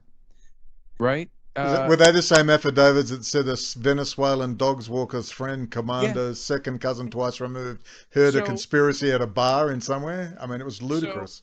So Patrick Byrne has his investigators interview her for actually a couple of days, and they came back with that information, and then so he has this information that says she can't be trusted with anything, lies all the time. So what do? She's the one that they use for the affidavit. They bury mine, which is completely verifiable. Everything in there is verifiable. My employment, everything. Emails, you name it. All the stuff that she put in hers was complete bullshit, right? I'm like, okay, how are you legitimately saying that you're interested in finding something and finding this fraud or doing these things when you are knowingly using people that lie all the time and, quote, cannot be trusted with anything, unquote, by your own investigators? Why did Powell and why did Byrne use that? And, I think they had that same question. Right? Sidney Powell's a bigger scam artist than she is. Where's all the money for all that money they got for their ridiculous affidavit a 2-year-old could have made up? And then I got attacked when Lynn Wood came out calling out General Flynn. I said, wow, maybe Lynn Wood's figured out that he was getting played back in 2020. And so I tried reaching out to Linwood. I couldn't get a hold of him. So I was like, okay, I'm going to drive there. And I said on my Friday show, I'm going to go and I'm going to try to find Linwood. I'm going to try to give him this information if I can find him. What he does with the information is up to him. But, you know, this was involving Tory, John Here to Help, that guy, Jonathan McGreevy, who offed himself after signing a confession to the police saying that he was a lying piece of shit. And, you know, so this is who he was getting his information from. And, you know, so we'll see what the Georgia DA decides to do with this information. Because in none of that, the problem is none of that has any connection to Trump, because in fact, I can literally say that these people were struggling, how they had to sneak into the White House using Garrett Ziegler to sneak him in because they couldn't get this information, any of this stuff to them. And then once they did get the information to them, it shut down big time. They were like, oh, fuck, nobody gets near Trump. And they had that firewall. Yeah, I remember that happening, yeah. And, you know, by the way, that's plausible deniability. You're not supposed to be telling the prime, you know, this information. Yeah, don't they watch Richard Nixon movies or what? There you go. This fucking Roger Stone, he should know better. Yeah, especially Roger. Yeah, everyone tells me, you know, Roger's actually a nice guy. You trust him with your kids. He's not a pedophile or anything like that. His wife's lovely. But he's a fucking rat working for a freaking... What do you want me to say? You know, get Imelda Marcos off. One of the most disgusting individuals on the history of the planet. Well, that's one. She swindled billions of dollars out of the poorest, most beautiful people on this fucking planet.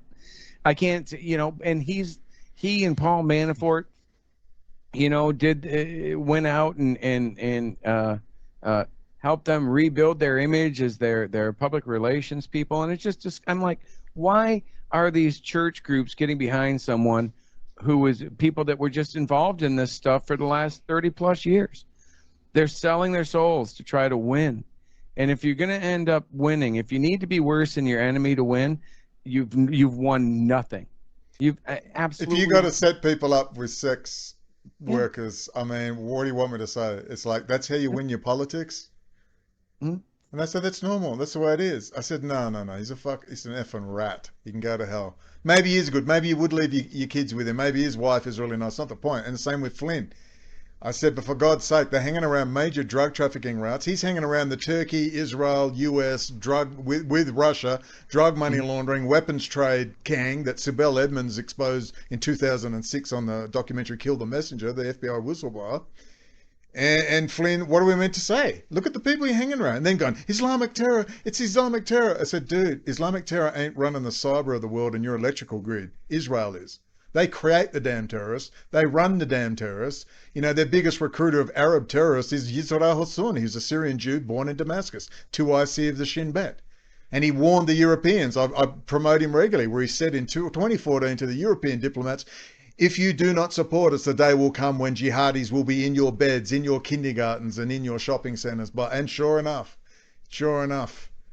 And it's people jihad today. Oh, they're going to come. They come through Mexico, bro. They're on the trains. I filmed it with me drone. We went out to the train tracks outside the city. There they all jumping off the train. Who the hell are they? I'm in Florida. It's like when I heard it was a day of jihad, I'm like, wow, I haven't got to kill a jihadi in like fucking a couple decades. Where you at, motherfuckers? Come on. We're ready for you. Well, they're run by the FBI. They're all well under control. No, it's not in this year, bro. Jihads are out. It's white nationalist terrorists, dummy. Neo-Nazis are in this year, big time. Big time.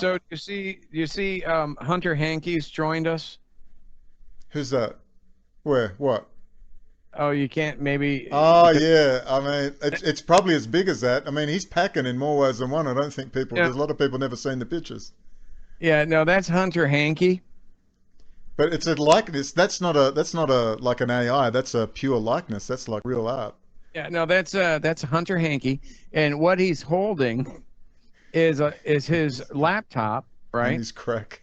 and a tray of crack, yes.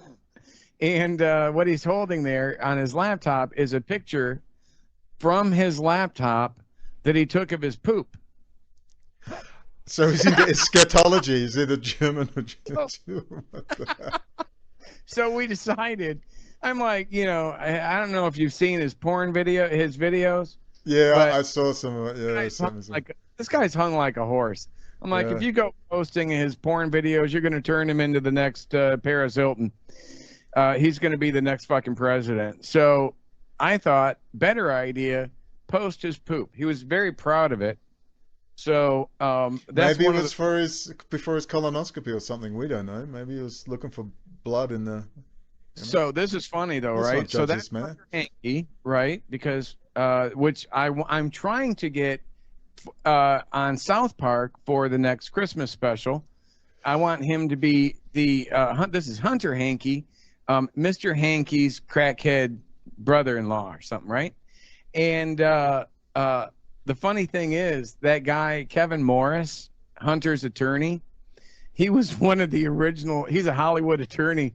He was one of the original Hollywood attorneys that signed that put together the deal for South Park. So because I got his cell number, I sent him a picture of this and asked him if he was still working, contracted to work with the guys for South Park, and if so, could he? I would like to request that Hunter Hanky make the Christmas special, and I thought doing it through their attorney would be the legal way. Yeah. Well, I'm not even laughing. I think it's a purely logical thing to do. I mean, he's asking for it. I mean, I don't even see that as a caricature. It's like you know instantly who that is. Yeah, instantly. But is that Obama's daughter? Because by golly gosh, it kind of looks like her. Is that a what? Is that Obama's daughter? No, that's Hunter Hanky. No. In some of the pictures, there was a black girl, a prostitute. Great ass. On his laptop. Yeah. No, that wasn't. Oh damn! I was hoping for a bit of gossip. No, but and that's kind of the problem. Like I said, I picked up a copy that I believe was from a whole nother laptop that was stolen from him. Why do I say that? Because he recorded a video on his new laptop talking about how he had got setting up by some Russian hookers and they stole his previous laptop while he was high on crack. Was that in America or somewhere else? And why I'm not even laughing. It's like normal behavior in America now. If you couldn't laugh, you'd have to cry, man. Yeah, I mean, he'll be president. He'll be running for president. He got his teeth done. He was on all the comedy channels. He's doing well. Good friends with Tucker Carlson. Yeah. It's all in the family. Yeah, so the timeline doesn't really match up great with that, but I think actually he got he's just not very good with cyber security or laptop security. I think it was wrong to use his stuff. I wasn't there. I went there strictly to authenticate it for Rudy, but my intent wasn't to go and do that for Rudy. My intent was to go and have a follow-up conversation with Rudy from when I had met him at the Willard, and we were talking at the Willard. He'd even sat and watched about 30 minutes or so, maybe more, of Shadowgate with Millie and Gavin and myself, just privately with Rudy watching fucking Shadowgate, right? And it was a great conversation, and I was like, what do you think of the fact that almost certainly, with all the evidence that I have, that when you ran against John McCain in 2008 for the Republican primary, that you almost certainly were beat by someone who used a tactical social media psychological weapon for a competitive advantage against you, right? I'm like, are you okay with that? And he wasn't. And I thought really maybe I would be able to get an advocate on my side with Rudy to help me put my key tam back through with the DC through the DC federal court, because it was dismissed but without prejudice. So they were able to verify, they were able to find that I was who I am and I was credible, but they wouldn't let me go forward without an attorney. And Bill Barr, who we now know had his own thing going, he would not enjoin my key tam with the DOJ, which I would love to find out why. They don't have to tell you why, apparently, and good luck trying to find out. But by law, when you submit a key tam, you have to bring them 2 copies. 1 copy for the judge that handles it, which, by the way, was Amit Mehta, the guy that's doing so many of the January 6th. Amit, so he's Israeli. I don't know. Probably. I'm not great with that stuff. Yeah, well, that's awfully. It's not just a Jew. It's a very Israeli name, Amit. Like Amit Yoran, who was involved in 9/11 and a huge cyber guy in the U.S. Army and the Israeli Defense Force. There you go. And the other one went to Bill Barr. So, but I make the argument that had I been able to get that through, had that been investigated, the claims that I had made in my key tam, especially being that I ended up getting attacked by so many people connected to it right after, it kind of makes you think that I might have been on the right track with that. You know, that the events of January 6th would not have turned out the way that they ended up turning out had Barr or Judge Mehta had gone forward with my key tam. You know, you wouldn't have had. Just explain what a key tam is again for people.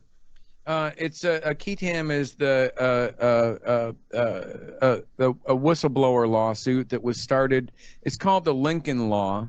It was started back during Abraham Lincoln days, when contractors were being contracted to make like 1,000 bullets, and they would only make like 800 bullets. And if you worked for the bullet manufacturer and you saw them ripping off the government, if you turned them in, you would get a percentage of, or you would be eligible for a percentage of like 25% of what they were, you know, being ripped off by. Now, the thing is, with the key tam, you lose eligibility for that if you've gone public with the information already, which I had. So I had no expectation of ever getting anything from that other than the truth, which I was never able to get either. But when you see all the people like Roger Stone, I had meant, you know, in my key tam was Paul Manafort, Roger Stone, my communications with him, General Jones, Fox News, with your good friend Laura Logan. Well, not Laura Logan. I hadn't really engaged with her at the time. Jillian Turner. Jillian Turner. Oh, that's another thing. Hello, people.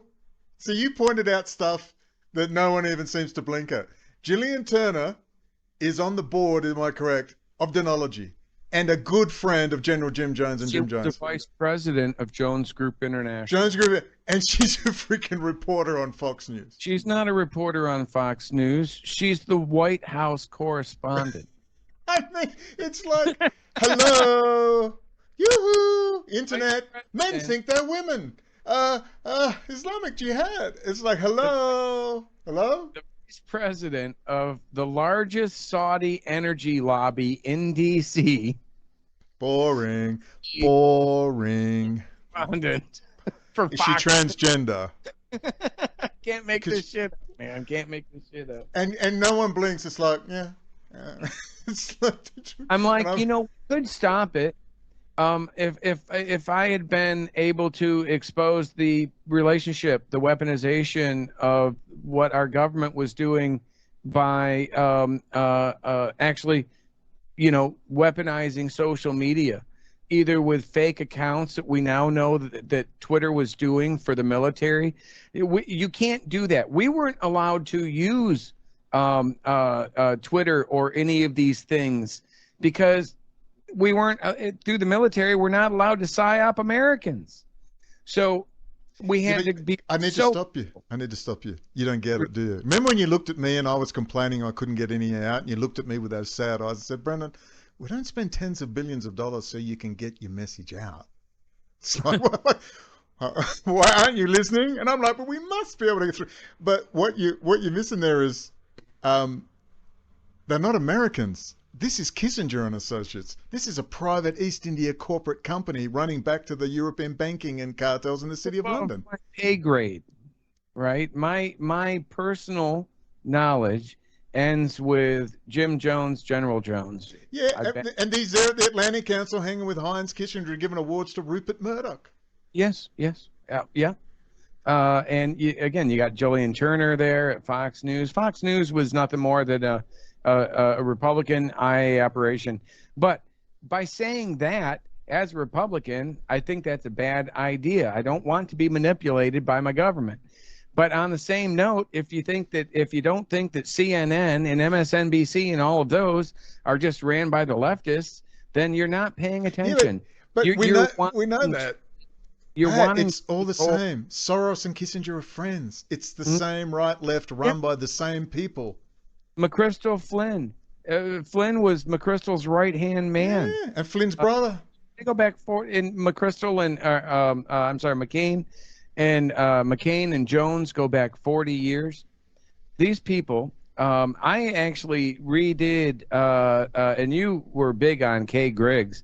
I replayed over like an 8-week period, just over the last few months, the Kay Griggs interview, just to refresh myself, because in listening back to that, damn, she was right on the money. And she did another interview just recently. Really? Recently?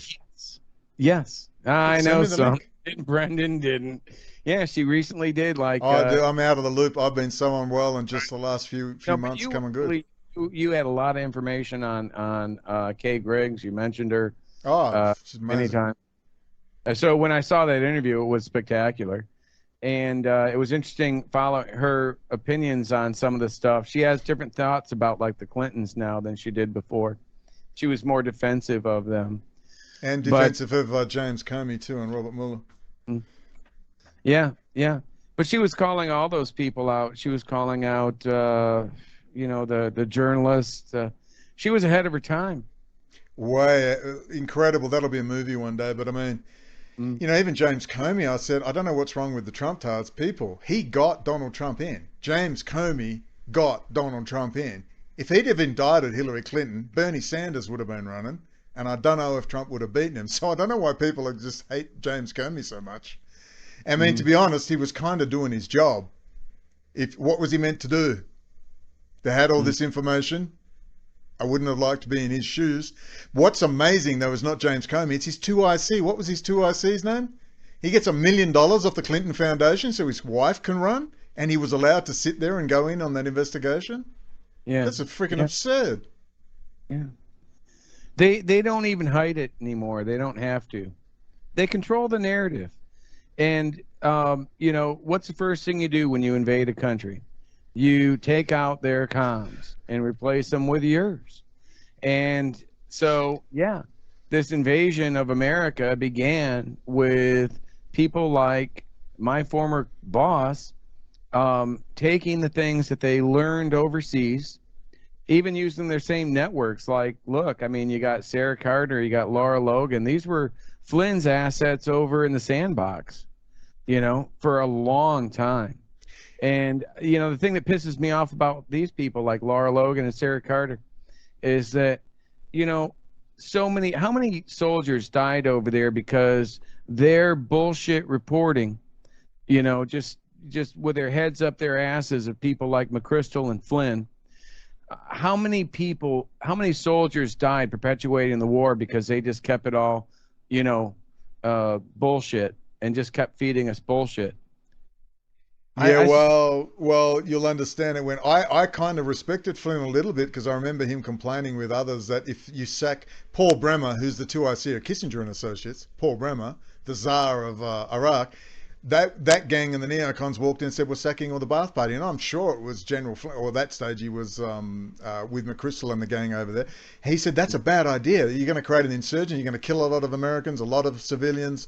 What are you doing that for? So I sort of had a little bit of respect for him. But that's Kissinger and 2IC. They did it on purpose. They set Iraq on fire. The bottom line is to break up pan-Arab nationalism. They allowed Iranians in Soleimani was working with U.S. forces, I might add, and when 3 months in Iran, all I heard was, F Arabs, I hate Arabs, I'll work with Israel any day. And I'm just there going, this wasn't in the brochure. This was, I love the Shah. I'll work with Israel, I don't care. And I'm just thinking, is Mahmoud Ahmadinejad, can I meet him? I do believe he's a revolutionary. You mentioned Soleimani.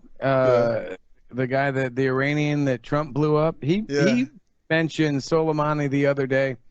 I think that's going to come back to bite him in the ass because, that was classified. He sat there right after the attack on Israel and called out Benjamin Netanyahu as basically being, a Trumpy, dick. we love him. We go. Come on, people. Look, he's doing a fantastic job. He's literally saying, I don't know if this is classified. Could be. I don't know. Yeah, I saw it. I was cracking up. Yeah, no, it almost certainly was. Things you don't do that will keep you out of having to pull a Snowden running like to Russia. Don't give dates. Don't give names. You know what? You know why I'm sitting here and not in prison right now? Because I built the capabilities. I don't mention dates or anything we may or may not have done with something. If you work, the military uses Microsoft, right? Microsoft Excel builds capabilities that they use in analytics and stuff to be able to do bad things. But the guy that worked on Excel can say, I built Excel, and he's not going to be in trouble. What the military does with it, I don't control. But you should maybe pay attention to this one because this isn't Microsoft Excel. It's fucking ShadowNet. And it's being used to weaponize to influence elections. And when Trump says, there's no way that Biden got 81 million. And I say, yeah, there is. Because those are the kind of numbers that you would see if somebody was running an IA operation. They control the narrative. They control the media. Every single thing that Trump did or said was listed as being either fake news or fact-checked as being untruthful, all by assets controlled by my former colleagues. Why wouldn't a man who runs on an open border and shutting down the economy win? That's all I want to know. That was sarcasm. Correct me if I'm wrong. He ran on opening the border and shutting down the economy. Biden, how the hell did he win? Well, at least he did what he said he was going to do. Yeah, at least he was honest. He kept his promise. I mean, as an Australian, you are 5 minutes over your visa. You're slapped in handcuffs and you are deported in 5 minutes flat. To think you would just say, we have to let them in. What? You have no vetting process? Just rock up at the I'm going to rock up at the effing airport then.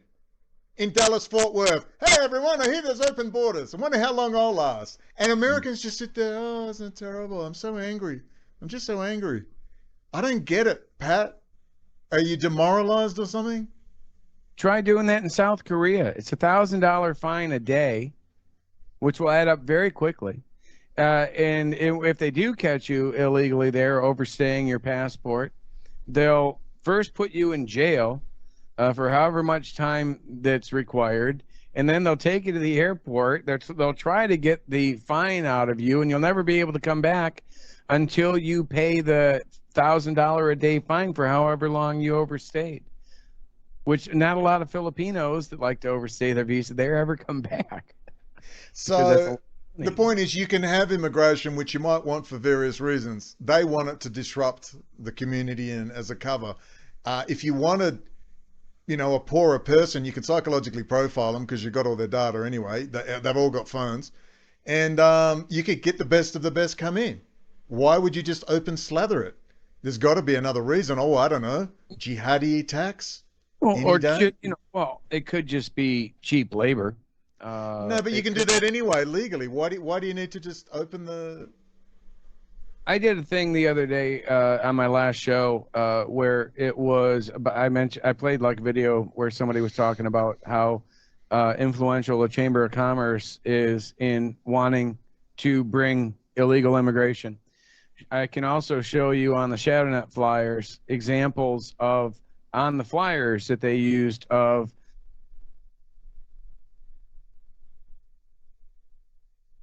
oh dear. Chinwag. People ask me, who's real out there? And I say, I can only think of Patrick Bergy. He's about the only one I know. I don't know.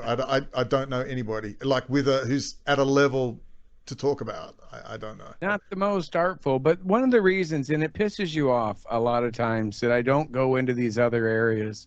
But one thing I do personally believe is that it's important for me as a whistleblower to stay as much into my area as I can, to maintain as much credibility, whatever I might have left that wasn't fucked by these guys in Shadowgate or myself. I'm perfectly capable of doing stupid things myself.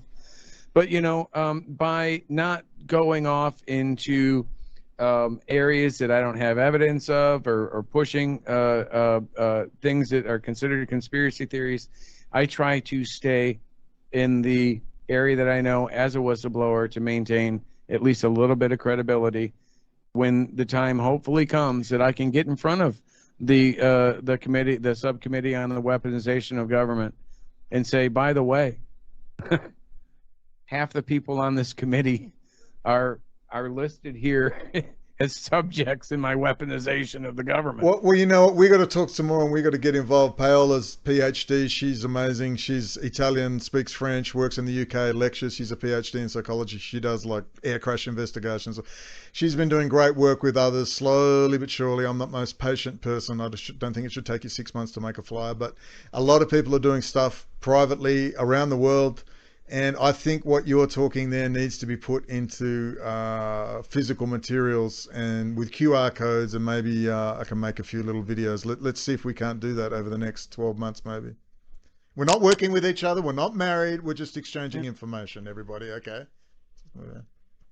Yeah, you could do better. Dude, have you ever had kids? I haven't had kids. I can't go off this mortal coil without at least putting a bit of my DNA there for immortality. Yeah. So, like I said, hopefully we'll get this message out. Otherwise, we're all kind of fucked either way. If that's the case, there you go. Well, yeah, I'm not even particularly phased. As long as I got my tortillas, I got my fresh handmade tortillas, I'm pretty happy. All right. Awesome. You have a good evening, and I do appreciate having a chance to square things away a little bit here. No, it's been great, Pat. I always enjoyed chatting, and let's chat again soon and see if we can't get a little bit of info flowing, particularly on those really important points of we can be a little distracted with aliens and men who think they're women, but what you just said then, when you have government contracts and government tech is being handed to private people with no oversight, just given to them, and this is corruption writ large, and it has to stop. So we'll talk more about it another day. Roger that. All right. Talk soon. Great chatting. Out here. Ciao.